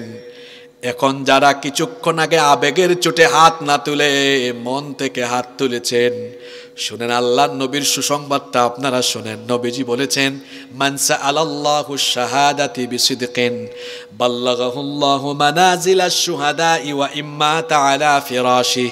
যদি কোনো ব্যক্তির অন্তরে সত্যিকার অর্থেই শাহাদাতের তামান্না থাকে, আর এই লোকটা যদি শহীদ না হয়ে স্বাভাবিকও মারা যায়, অন্তরের মধ্যে শাহাদাতের তামান্না থাকার কারণে মৃত্যুর পরে আল্লাহ ওই লোকটাকে শাহাদাতের মর্যাদা দান করে দিবে। এজন্য সব সময় দিলের মধ্যে শহীদি তামান্না রাখবেন। পারা যাবে তো? মরতেই হবে যখন শহীদি মরণ দিও আমাকে, শাহাদাত জানি শুধুই জীবন, সে মরণ দিও আমাকে। মরতেই হবে যখন শহীদি মরণ দিও আমাকে, আমাকে শহীদ করে সেই মিছিলে শামিল করে নিও।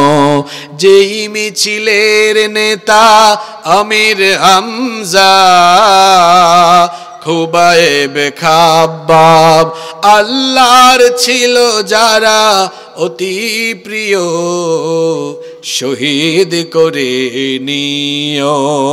বলেন আমিন। শাহাদাতের মউত এটা পাওয়া তো বড় সৌভাগ্যের ব্যাপার। আমি তো আমার প্রতিটি মোনাজাতে বলি, আল্লাহ শহীদি মৃত্যু দিও, কারণ তোমার নবী বলেছেন এই মৃত্যুর পরে হিসাবও নাই, বিচারও নাই, বিনা হিসাবে বিনা বিচারে জান্নাত। সুবহানাল্লাহ। এমন মৃত্যু চাই কি চাই না? যুবক ভাইয়েরা বয়স্ক মানুষের মতো আওয়াজে বলবেন না, যুবকেরা শাহাদাতের মউত আমরা চাই কি চাই না? এই দেশে আল্লাহর দ্বীন প্রতিষ্ঠার জন্য আপনাদের মতো যুবকদের রক্ত বেশি দরকার।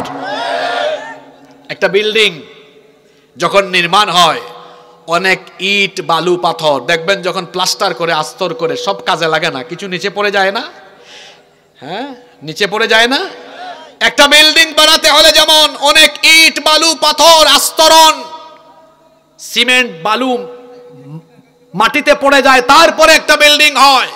ইসলামী ইমারত, ইসলামের বিল্ডিং, এটাকে প্রতিষ্ঠা করতে হলে আমার আপনার মতো অসংখ্য মানুষকে শহীদ হয়ে মাটির নিচে মাকফুন হয়ে যেতে হবে। এই জন্য আমাদের প্রস্তুতি আছে তো? জোরে বলেন আছে তো? যুবকরাই আগামীর বাংলাদেশকে মুক্তির পথ দেখাবে ইনশাআল্লাহ।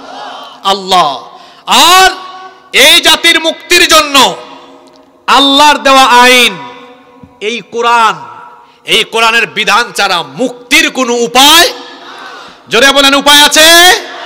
উপায় আছে? উপায় নাই তো। আমার দেশ স্বাধীনতা লাভ করেছে 54 বছর। কত বছর? এই 54 বছরের মধ্যে 32 বছর দুইজন নারী দেশ পরিচালনা করেছেন। 22 বছর কয়েকজন পুরুষ মিলে দেশ পরিচালনা করেছেন। কথা কি ভুল বলেছি? 32 বছর নারীরা বাংলাদেশকে শাসন করেছেন। এমনকি এত ক্ষমতায়ন নারীর ছিল, এট এ টাইম সরকার দলীয় নেতা নারী, বিরোধী দলীয় নেতা নারী, স্পিকার নারী, স্বরাষ্ট্রমন্ত্রী, পররাষ্ট্রমন্ত্রী, স্পিকার নারী, শিক্ষামন্ত্রী নারী। বাংলাদেশে এরকম ছিল কি ছিল না? একটু আগে যে সংখ্যাটা বলেছি তা মনে রাখেন, নারীরা দেশ পরিচালনা করেছেন কত বছর? ঘুমায় গেছেন নাকি? কোরআনের বক্তব্য দেওয়ার সময় যে বক্তা দলীয় দৃষ্টিভঙ্গি মাথায় রেখে কথা বলে, এই বক্তার হেদায়েতে মানুষ, এই বক্তার বক্তব্যে মানুষ হেদায়েত হয় না। আর যে শ্রোতা বক্তব্য শোনার সময় দলীয় সংকীর্ণতা মাথায় রেখে বক্তব্য শুনে, এই শ্রোতাও হেদায়েত পায় না।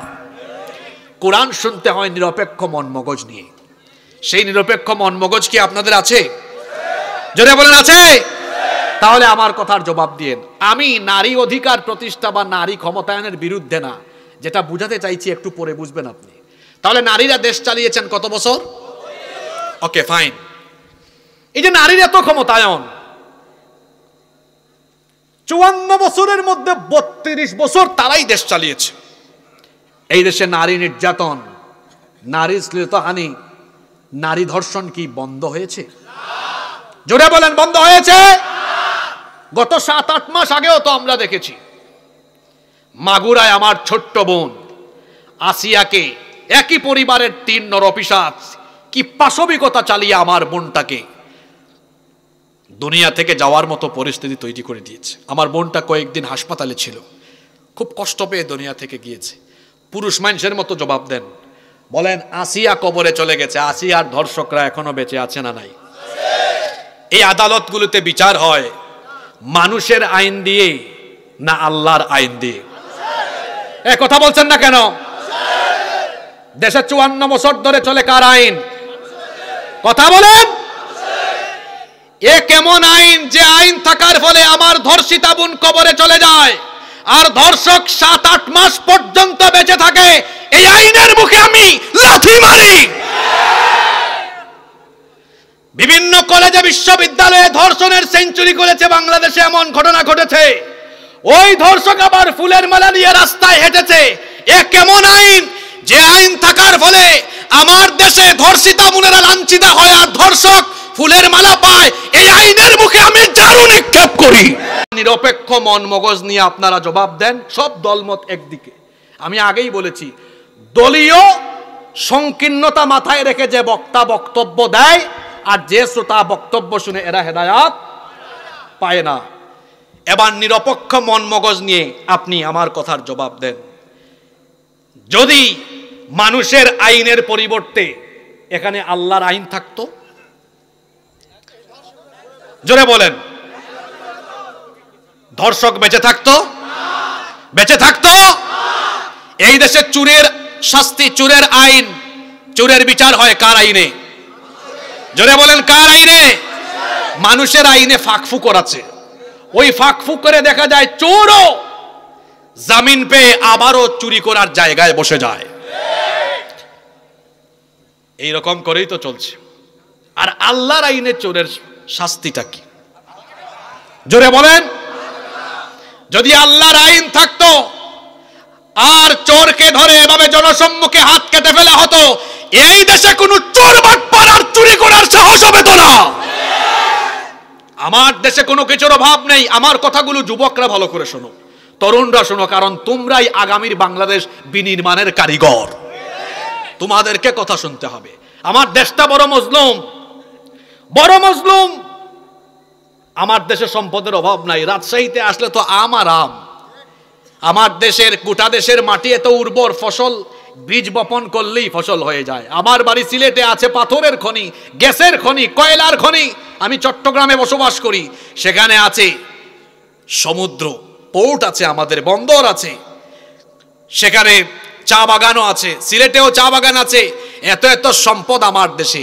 আমার দেশে সম্পদ যেমন বেশি, আমার দেশে চোর বাটপারও তেমন বেশি। কেন উন্নত হয় না? কেন আমরা ভালো থাকতে পারি না? একটাই কারণ, আমরা ড্রাইভার ঠিক করতে পারিনি। একটা ড্রাইভার একটা গাড়িকে সুন্দর করে পরিচালনার জন্য প্যাসেঞ্জার গুরুত্বপূর্ণ না ড্রাইভার গুরুত্বপূর্ণ? জোরে বলেন।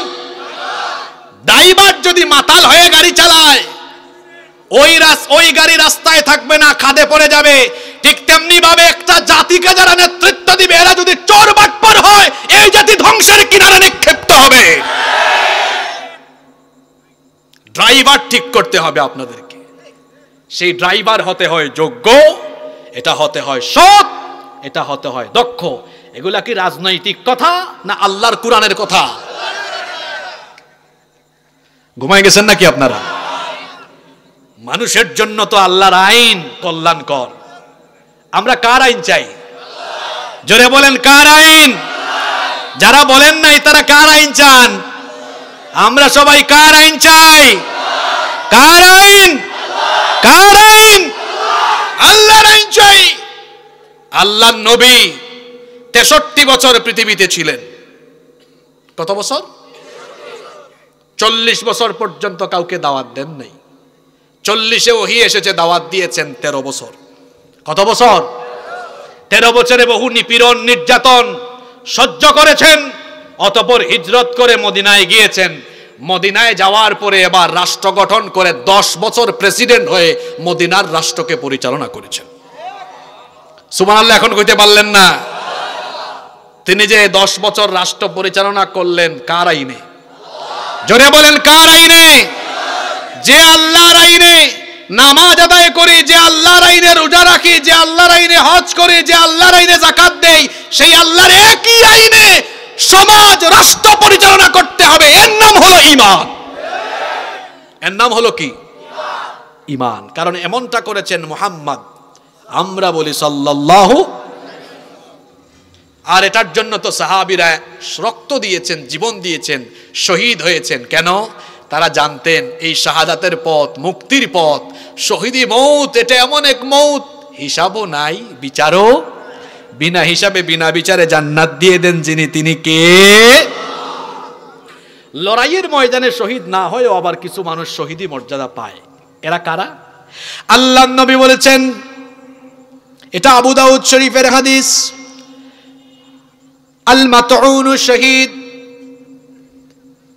যারা মহামারীতে আক্রান্ত হয়ে মারা যায় তারা হলো শহীদ। ওয়াল গারিকু শহীদ, পানিতে ডুবে যারা মারা যায় তারাও শহীদ।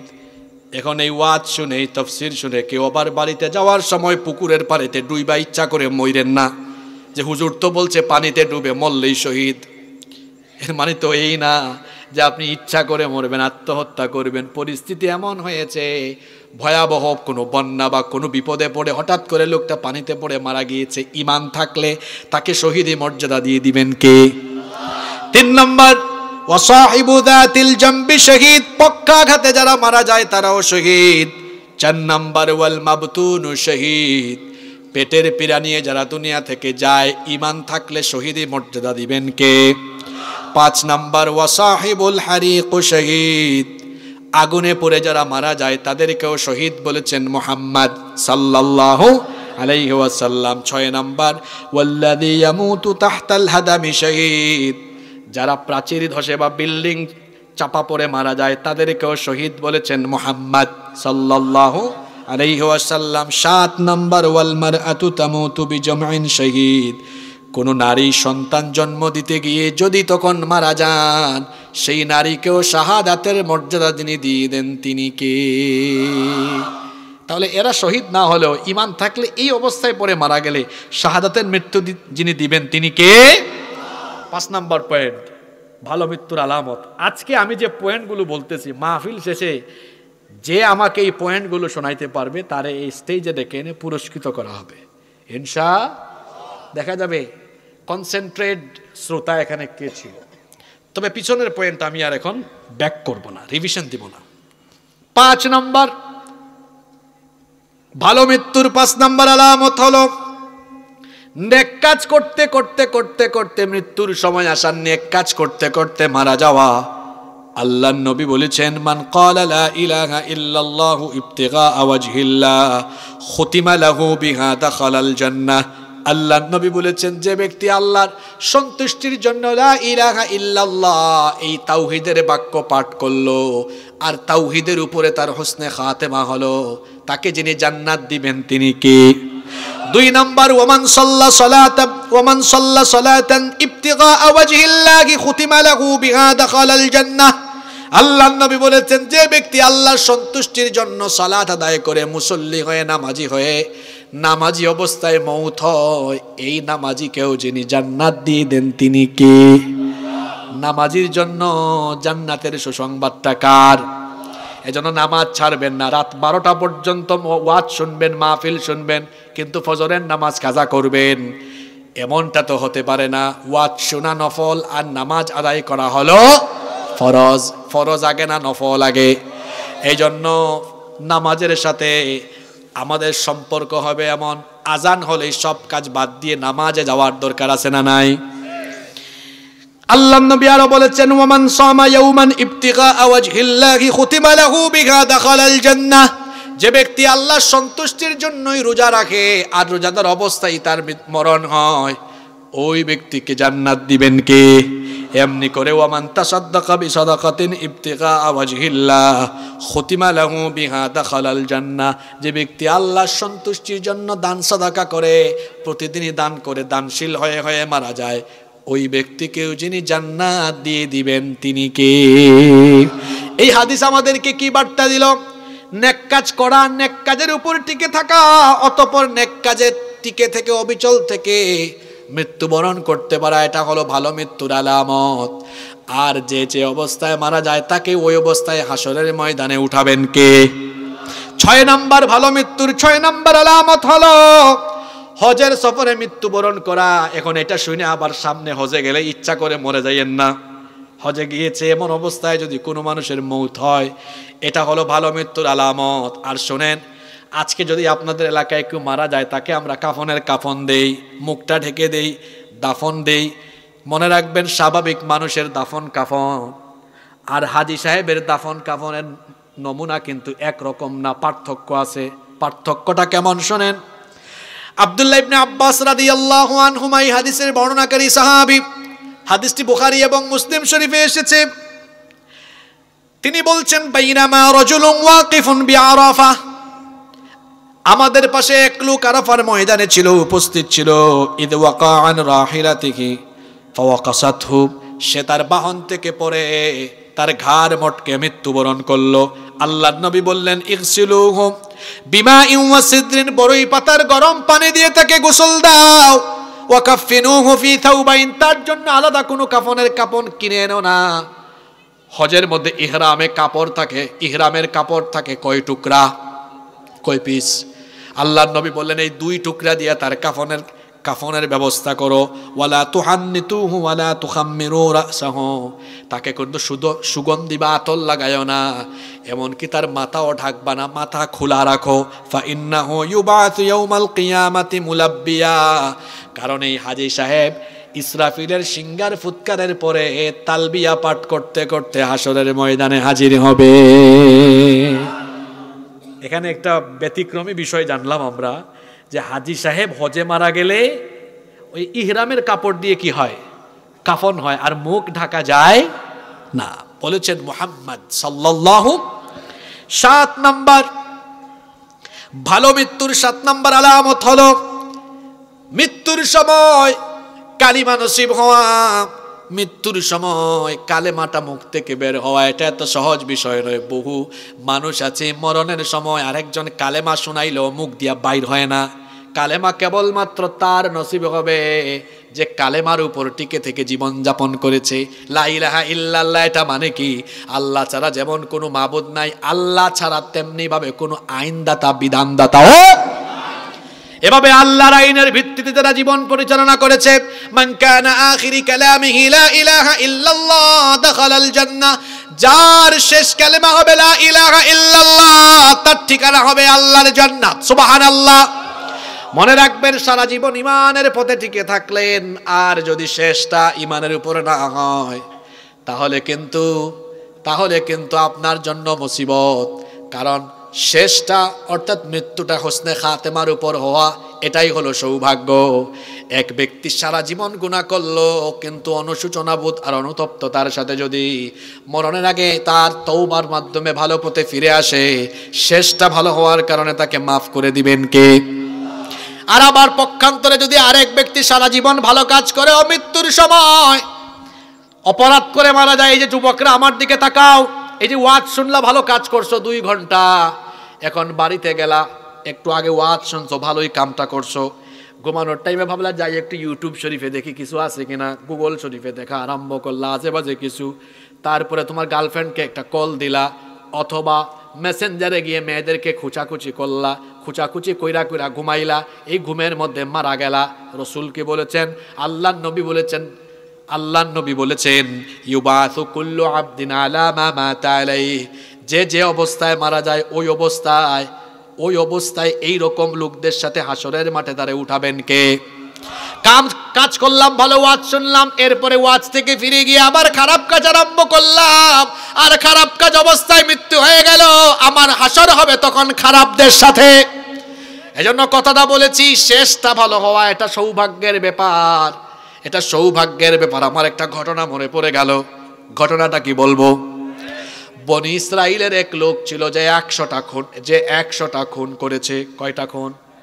প্রথমে তার খুনের পরিমাণ ছিল 99টা খুন করার পরে তার অন্তরের মধ্যে অনুশোচনা আসলো। সে খ্রিস্টান এক পাদ্রীর কাছে গিয়ে বলল, আমি তো 99টা খুন করেছি, আমার মনে এখন অনুশোচনা এসেছে, আমি ভালো হতে চাই, আমার কি ভালো হওয়ার কোনো উপায় আছে নাকি? পাদ্রী তখন বললেন, না, তুমি বড় পাপী, 99টা খুন করেছো, তোমার ভালো হওয়ার কোনো পথ আর খোলা নাই। লোকটা রাগান্বিত হয়ে সাথে সাথেই পাদ্রীকে ওখানে খুন করলো। আগে ছিল 99, এখন হইল 1, টোটাল হইছে কত? 100 খুন করেছে, কিন্তু তার মনে তো শান্তি নাই। চলে গেল এক আলেমের কাছে গিয়ে বলল, আমি তো 100 খুন করেছি, বড় পাপী আমি, আমার জন্য কি ভালো হওয়ার কোনো রাস্তা আছে নাকি? আলেম বললেন, তোমার পাপের পরিমাণ যত বেশি, আমার আল্লাহর দয়ার পরিমাণ হলো তার থেকে আরো বহু গুণে বেশি। তুমি এক্ষুনি যদি তওবা করো আর যদি দিনের পথে ফিরে আসো, তোমার সকল গুনাহ আল্লাহ মাফ করবেন। লোকটা তওবা করলো। এরপরে ওই আলেম তাকে বললেন, তুমি আর তোমার এলাকায় ফিরে যাও না, কারণ সেখানে খারাপ কাজ হয় বেশি। খারাপ এলাকায় খারাপ পরিবেশে থাকলে খারাপ হওয়ার সম্ভাবনা আছে না নাই? এজন্য তো আমরা বলি, ভালোর সাথে থাকলে ভালো, খারাপের সাথে থাকলে খারাপ। আতরের দোকানে ঢুকলেন, আতর কিনলেন না, কিন্তু 10-15 মিনিট যদি আতরের দোকানে থাকেন, বের হয়ে আসলে দেখবেন শরীরের মধ্যে, কাপড়ের মধ্যে আতরের সুগন্ধি এসে যায়। নিজে বিড়ি সিগারেট খান না, কিন্তু বিড়ি খায়, সিগারেট খায় এমন লোকদের সাথে 20 মিনিট থাকলে দেখবেন আপনার সাথেও, কিংবা হাত মিলাইছেন তার সাথে, আপনার হাতে বিড়ির গন্ধ অটোমেটিক হয়ে গেছে। হয় কি হয় না?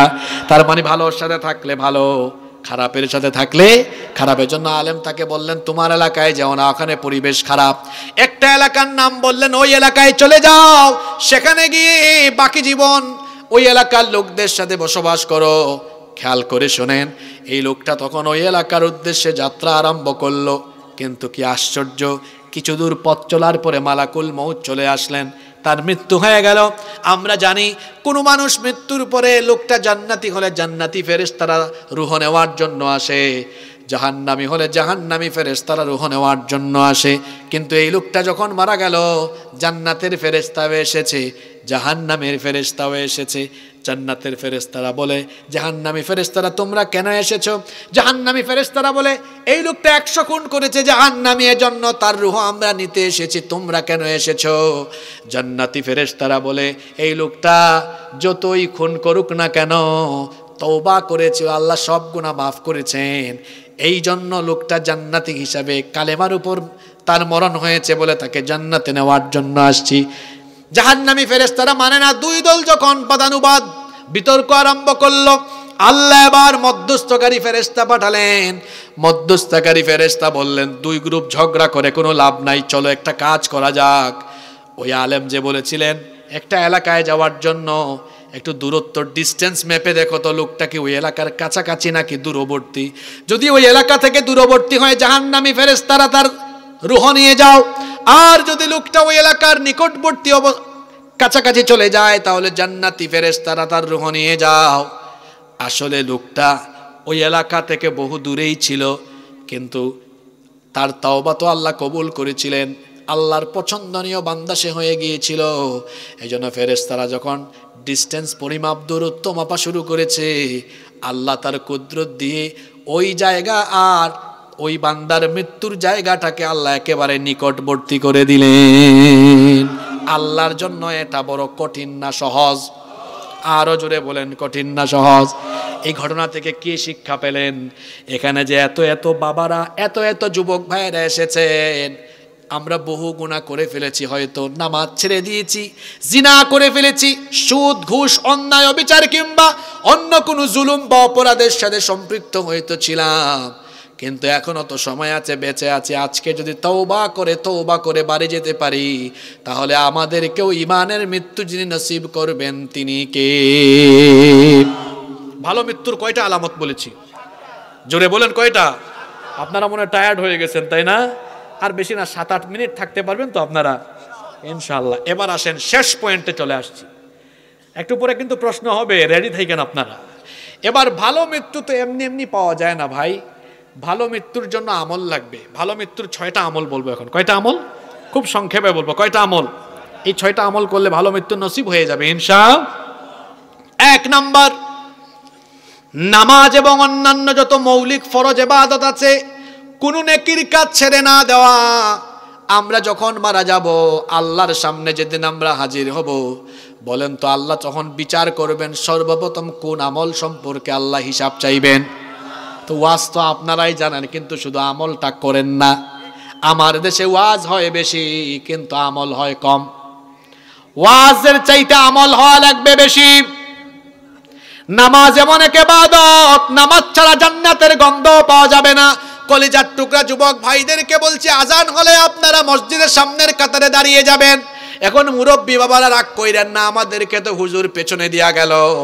বাবারা পেছনে থাকলে আপনি যখন চোখের সামনে দুনিয়া থেকে যাওয়ার আগে দেখবেন আপনার ছেলে নাতি পুতি এরা আপনার চোখের সামনে নামাজ আদায় করে, বলেন তো আপনার ভালো লাগবে না খারাপ লাগবে? আরো জোরে বলেন, ভালো না খারাপ? যুবক ভাইয়েরা, এই যৌবনের বয়সে যারা আল্লাহকে সাজদা দিবে, কিয়ামতের ময়দানে এই সকল যুবকদেরকে আরশে আজিমের ছায়ায় যিনি জায়গা দিবেন তিনি কে? ভালো মৃত্যুর 1 নাম্বার আমল, নামাজ সহ কোনো নেক আমল ছেড়ে দেওয়া যাবে। নামাজ আদায় করবেন তো? কারা কারা নামাজ ছাড়বেন হাত তোলেন তো। দেখছেন তালের মধ্যে বেতাল হয়ে গেছে একদম। নামাজ ছাড়বেন নাকি আপনারা? আদায় করবেন তো? আল্লাহ তৌফিক দেন। 2 নাম্বার ভালো মৃত্যুর 2 নাম্বার আমল, সব সময় ওযু অবস্থায় থাকা। কি অবস্থায় থাকা?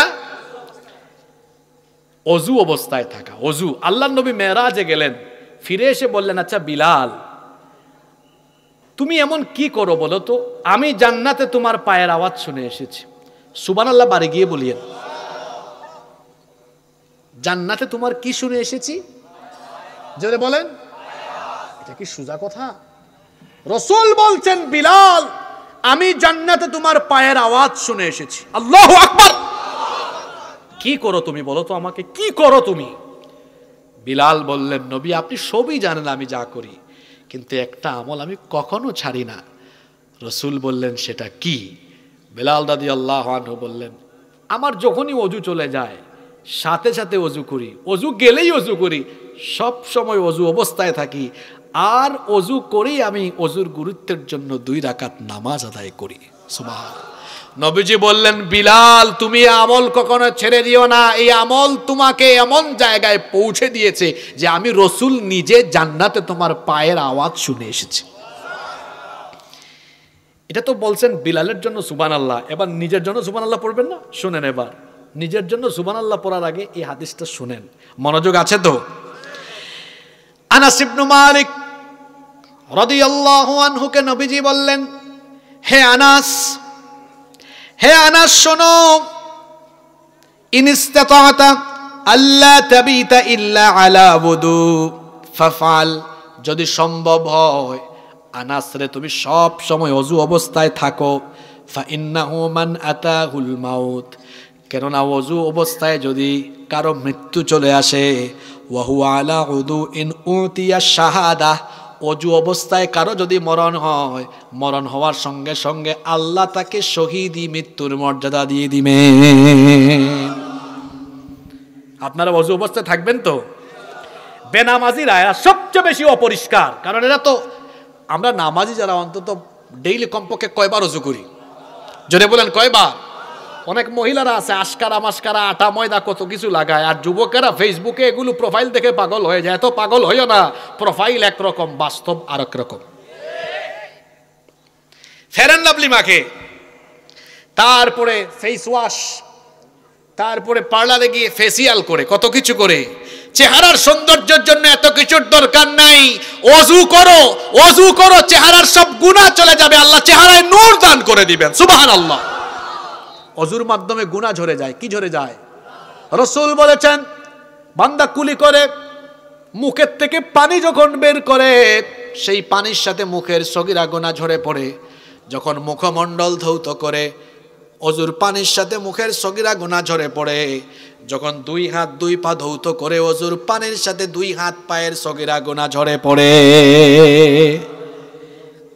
সাদা কাপড়ে দাগ লাগলে, আমার যদিও এটা সাদা না, যাই হোক যে কালারই আছে দেখেন 2-3টা দাগ এখানে পড়ে গেছে, পোকা লাগছে, দাগ পড়ছে, বুঝেন কথা, দাগটা দেখা যাচ্ছে, দেখছেন?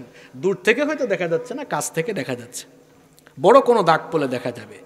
যেমনিভাবে পরিচ্ছন্ন কাপড়ে দাগ লাগলে দেখা যায়, তেমনি যারা সমাজে প্রতিনিয়ত গুনাহ করে বেড়ায়, এরা যতই এসি গাড়িতে এসি বাড়িতে থাকুক না কেন, এদের চেহারার মধ্যে একটা গুনার ছাপ থাকে, দেখলেই এদেরকে চোরের মতো লাগে। আর যারা হালাল পথে সৎ পথে চলে, আলু ভর্তা খায়, ডাল খায়, ভাত খায়, কোনো সময় খাইতেও পারে না, চেহারা সুরত দেখলে দেখবেন মায়া লাগে। কারণ জীবনটা পরিষ্কার আছে, গুনাহের কোনো দাগ নাই। আল্লাহ আমাদেরকে এমন জীবন দান করে দাও। 2 নম্বর কি বললাম? অজু। কোন আমল বললাম? অজু অবস্থায় থাকবেন তো। আর যুবক ভাইরা শুনেন, অজু অবস্থায় থাকবেন, শয়তান কম ধরতে পারবে না। মা বোনরাও শিখবেন। 6 সর্বশেষ আমল, ভালো মৃত্যুর 6 নম্বর আমল হলো সব সময় আল্লাহর পথে কিছু না কিছু দান সৎকা করা। শুধু সামর্থ্য থাকলে, আমার দেশে অনেককে এরকম কোকড়া লাগে, দেন না দেন না, অমুক সাহেব দেন না। আরে আমি দান করবো, আমাকে বলতে হবে কেন? আমি নিজে থেকে করে ফেলবো। প্রতিদিন দান করবেন। হাদিসে এসেছে কানান নবী সাল্লাল্লাহু আলাইহি ওয়াসাল্লাম আজওয়াদুন নাস বিল খাইর, মানুষের মধ্যে সর্বাপেক্ষা শ্রেষ্ঠ দানশীল ছিলেন মুহাম্মদুর রাসূলুল্লাহ সাল্লাল্লাহু। আল্লাহর নবী বলেছেন আস-সাদাকাতু তাদফাউ মিতাতাসু, সাদকা খারাপ মৃত্যু থেকে মানুষকে ফিরিয়ে রাখে। অর্থাৎ সাদকার মাধ্যমে ভালো মৃত্যু নসিব হয়। প্রতিদিন সাদকা করবেন। মা বোনরা কিভাবে করবে? প্রতিদিন তো সুযোগ হয় না। বাড়িতে একটা বক্স বানাবেন, দান বাক্স, একটা বক্স বা বয়াম রেখে দিবেন, দানের নিয়তে অল্প অল্প 1 টাকা 2 টাকা, যার যেরকম আছে, 10 টাকা 20 টাকা, যার সামর্থ্য যেমন এভাবে রাখেন। কোথাও বের হলে দান করে দিবেন। এরকম প্রতিদিন দান করবেন। এই দান সৎকার বদৌলতে ভালো মৃত্যু নসিব করে দিবেন কে? মোট কয়টা পয়েন্টে আলোচনা করেছি জানেন? আজকে 15টা পয়েন্টে আলোচনা করেছি। প্রথমে আলোচনা করেছি মৃত্যু 2 ধরনের, ভালো আর খারাপ। এরপরে বলেছি ভালো মৃত্যুর আলামত 7টা। তারপরে বলেছি ভালো মৃত্যুর 6টা আমল। এই 15টা পয়েন্ট কে বলতে পারবেন? দেখি হাত তুলেন তো। মাশাআল্লাহ, 2 জন হাত তুলছে। 2 জনটি বলতে পারলে দিব। আপনি বলেন তো। এরা হচ্ছে কনসেন্ট্রেট। দাঁড়ায় বলেন ভাই, আপনারা দেখুক সবাই। ওদিকে ঘুরা বলেন, আপনারা দেখুক। জোরে জোরে বলেন। একটা মাইক দেন না কেন ওনারে?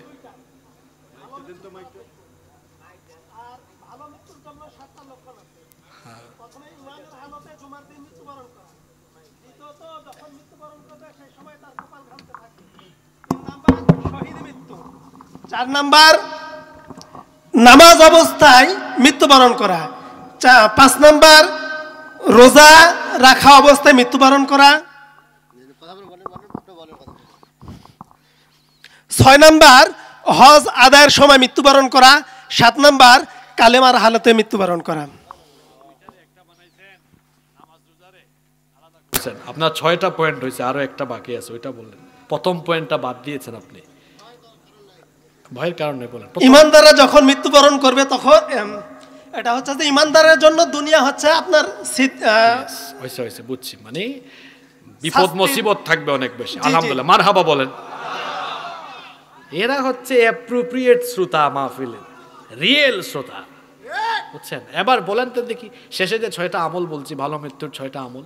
ভালো মৃত্যুর 6টা আমল হচ্ছে নামাজ পড়তে হবে, 2 অজু করতে হবে, 3 নাম্বার অজু অবস্থায় থাকবে, করতে হবে না, নামাজি হতে হবে, অজু অবস্থায় সব সময় থাকতে হবে। তারপরে বলেন, অসুবিধা নেই, বলেন বলেন, ভয় পাই না, আপনি বলেন, আমি থেকে সহযোগিতা করব, বলেন। শহীদী অবস্থায় মৃত্যুবরণ করতে হবে, আর ভালো মৃত্যুর আশা করতে হবে। আর লাস্টেরটা আপনি মানুষ ভিতরে আল্লাহর ভয় থাকতে হবে। আপনারা আর হাসতেছেন, লাস্টেরটা একেবারে দানশীল। আপনি তো সবসময় দান সৎকার দাঁড়াইতে করতে পারেন হবে। নাই, উনি দাঁড়াই এত ধাক্কায় ধাক্কায় বলেই ফেলছে সবগুলো এখন। আলহামদুলিল্লাহ। আপনি সামনে আসেন, স্টেজে চলে আসেন। ওই ভাই দেখি বলেন তো দেখি আপনি, মাশাআল্লাহ, আসেন আপনি সামনে আসেন।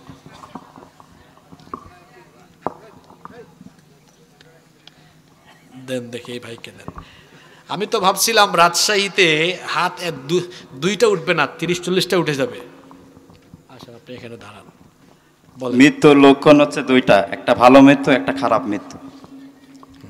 ভালো মৃত্যুর কারণ হচ্ছে 60টি।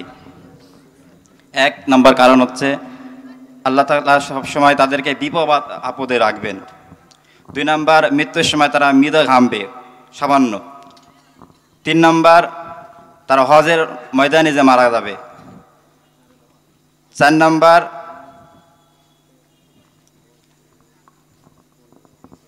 নামাজে মারা যাবে, তারপরে রোজাতে মারা যাবে এবং তারা দান করা অবস্থায় মারা যাবে।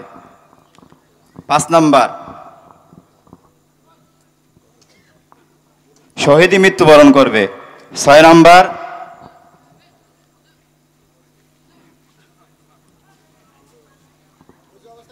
ওযু অবস্থায় মারা যাবে। 7 নম্বর, কালেমা নসিব হবে। আর 6টি মৃত্যুর 6টি অবস্থায় ভালো মানুষ মারা যাবে। তার 1 নম্বর কারণ হবে তারা সবসময় তারা নামাজ ছাড়বে না। 2 নম্বর, তারা সবসময় ওযু অবস্থায় থাকবে। 3 নম্বর, তারা সবসময় আল্লাহর ভয় লালন করবে। 4 নম্বর, শহীদের তামান্না রাখবে। 5 নম্বর, তারা দানশীল হবে। 6 নম্বর, দোয়া করবে। দোয়া করবে সময়। মারহাবা, মারহাবা বলেন। সামনে আসেন। আসলে শোনেন, উনি সবই পারে, উনিও পারে। ওনারা বলতে গিয়ে লেট হয়েছে কেন এটা আপনারা না বুঝলেও আমি বুঝি। আমরা যেদিন বক্তৃতা শিখেছি, এখন তো আমরা কথা যে কারো সামনে বলতে পারি। মাটি কাটবেন সারাদিন, এটা অনেক সহজ, কিন্তু মানুষের সামনে দাঁড়ায় 2 মিনিট গুছায় কথা বলতে পারা সারাদিন মাটি কাটার চেয়ে এটা কষ্ট। এটা আপনি বুঝবেন না। আসেন না এখানে, একটু বসেন, একটু গুছায় কথা বলেন কিছুক্ষণ, এইদিকে কিছুক্ষণ। আমার এই 2 ভাই ভালোই পারে। আমি যদি বলতাম না বলে লিখেন, ঝটপট লিখে ফেলতো। এই যে সাহস করে বলেছে, এটা অনেক বড় বিষয়। আর আমি আজকে অনেক খুশি। কেন খুশি জানেন? যদি 2টা হাতও না পেতাম, মন খারাপ করে হয়তো চলে যেতাম। ভাবতাম এত তো মানুষ আমার ওয়াজ শুনলো, কিন্তু কে শুনলো কিছুই তো বুঝলাম না, মনে রাখতে পারলো না। এই 2 জন মানুষ যে পয়েন্টগুলো মনে রেখেছে, আলহামদুলিল্লাহ আমি খুশি। এই কারণে অন্তত এই 2টা মানুষ এই এলাকায় আগামীকাল বলবে আমি এই বিষয়ে আলোচনা শুনেছি, এই আলোচনার পয়েন্ট ছিল। আমাদের দেশে বেশিরভাগ মানুষ, ওই যে আমি মাহফিলে ওঠার আগে এক ভাই বলেছিলেন যে আপনারা দূরে দূরে সফর করার অনেক কষ্ট, কথা বলি 2 ঘন্টা, আসা যাওয়ায় চলে যায় 14 ঘন্টা। তাই আমি বললাম ভাই আমি তো মাহফিল কমাই দিয়েছি, সামনে আরও কমাই দিব। উনি বললেন কেন? আমি বললাম এখানে হাজার হাজার মানুষ আমাদের সামনে থাকে, কিন্তু আমরা যে ধাঁচে কথা বলি ওই ধাঁচে হাজার হাজার থেকে সবাইকে তৈরি করতে পারি না। একাডেমিকলি যেভাবে প্রতিষ্ঠানে বসে মানুষ তৈরি করতে পারি, বাইরে গেলে এটা হয় না। ওই যে শুধু স্লোগান, জজবা, আজান দেওয়া, কিছুক্ষণ গান গাওয়া। 5 লাখ 6 লাখ টাকা খরচ করে যুবকরা মাহফিল আয়োজন করে এই তামাশা করার জন্য নাকি? মাহফিল থেকে কিছু নিয়ে যেতে হবে তো। আসেন আপনি উপরে চলে আসেন। এই 2 ভাইকে ধন্যবাদ জানাচ্ছি। এরা হচ্ছে না আপনাদের জন্য দৃষ্টান্ত। আগামী দিনে কোথাও মাহফিলে গেলে তামাশা করার জন্য যায়েন না। আমার দেশে বহু বক্তা আছে, কি বলে নিজেই জানে না, পয়েন্ট নাই, কিছু নাই। শ্রোতাও আছে এমন, লাইন নাই। যেটা শুনবেন, এই যে 2টা ঘন্টা সময় গেল, সময় হলো মানুষের জীবনের সবচেয়ে বড় মূলধন। সম্পদ গেলে সম্পদ পাওয়া যায়, সময় গেলে সময় পাওয়া যায় না।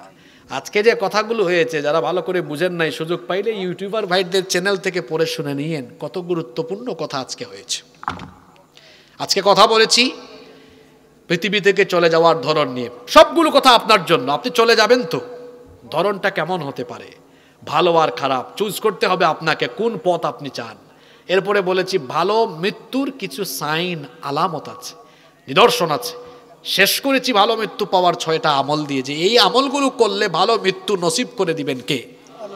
আমার ভাইরা এই পয়েন্টগুলো বলেছেন, আমি তাদেরকে আমার তরফ থেকে সামান্য পুরস্কার দিয়ে যাচ্ছি এবং আমরা সবাই তাদের জন্য দোয়া করছি। আল্লাহ যেন আমার ভাইদের জেহেন শক্তির মধ্যে আরও বারাকা দান করেন এবং আল্লাহ যেন তাদেরকে সহ আমাদের সবাইকে আল্লাহ যেন দিনের উপরে অটল অবিচল রাখেন। আমরা বলি আমিন। আপনাদের জন্য অনেক দোয়া রইল। ইয়াকুমুল্লাহ, মারহাবান বিকুম জামিয়া। আপনার নাম কি? হাফেজ আলমগীর ভাই। আপনার নাম? ইয়াকুব ভাই। ঠিক আছে, আপনারা এখানেই বসে যান। মাহফিল কমিটির সম্মানিত সভাপতি বা ম্যানেজমেন্টের কারো কোনো কথা থাকলে আমরা শুনবো, না থাকলে আমরা সরাসরি মোনাজাতে চলে যাব। সিলেটি মাত মাতলে আপনারা বুঝবানি, রাজশাহীর মানুষ। আচ্ছা, যুবক ভাইরা অনেক কষ্ট করে মাহফিলের অ্যারেঞ্জ করেছেন। মোনাজাতের আগে তাদের কিছু ঘাটতি রয়েছে। মোনাজাতের আগে আবার এটা মসজিদের উন্নয়ন কল্পে হয়েছে। আল্লাহর ঘর মসজিদে তো সাদাকা করা, ওই যে আজকে তো আলামতই ছিল একটা, ভালো মৃত্যুর আলামত কি করা? সাদকা করা। মোনাজাতের আগে অনেকে অপেক্ষা করে যে হুজুরের মোনাজাতের আগে দিব, প্রধান বক্তার আগে। যারা দিবেন প্রস্তুতি নেন, দিয়ে ফেলেন, আপনারা এখানে দিয়ে যান, আমি সবার জন্য আমভাবে দোয়া করে ফেলবো ইনশা আল্লাহ। এখানে কি লিখেছে? আমরা হক্কল সিলেটি। ইমাম সাহেবের অনুরোধ। হ্যাঁ, এটা অন্য কেউ অনুরোধ করলে হয়তো, ইমাম সাহেব তো অনুরোধ করবেন যে হুজুর কোরআনের আয়াত হাদিস আরো বাড়াবেন মাহফিলে, তাই না? তো লিখছেন তো ইমাম সাহেবের অনুরোধ। আচ্ছা, আমি কি এটা বলতেই হবে? হ্যাঁ, আপনাদেরও অনুরোধ। আচ্ছা, সুরমা গাঙ্গর ফারো বাড়ি শাহজালালোর উত্তর সরি, সুরমা গাঙ্গর ফারো বাড়ি শাহজালালোর উত্তর সরি, দেশ বিদেশ বেটাগিরি আমরা হক্কল সিলটি, আমরা হক্কল সিলটি, আমরা হক্কল সিলটি, আমরা হক্কল সিলটি। সিলটরই হমলার বাগান, আপনার আছে আম বাগান আর আমরার আছে সিলটরই হমলার বাগান, খাইলে জোড়ায় হখলর ফোরান, সিলেটর চা না খাইলে বাই দিন খাটত না একদিন, দিন খাটত না একদিন। সৌদি আরব, আবু ধাবি, কাতার, দুবাই, লন্ডন যাবি, আমেরিকাত গিয়া দেখবাই ফাইবাই খালি সিলটি, ফাইবাই খালি সিলটি। সুরমা গাঙ্গর ফারো বাড়ি শাহজালালোর উত্তর সরি, দেশ বিদেশ বেটাগিরি আমরা হক্কল সিলটি, আমরা সবাই রাজশাহীবাসী। ঠিক আছে, কেউ তো টাকা দিল না। হ্যাঁ, যারা দিবেন ম্যানেজমেন্টের কাছে পৌঁছে দেন। আমরা এখন দোয়া শুরু করব।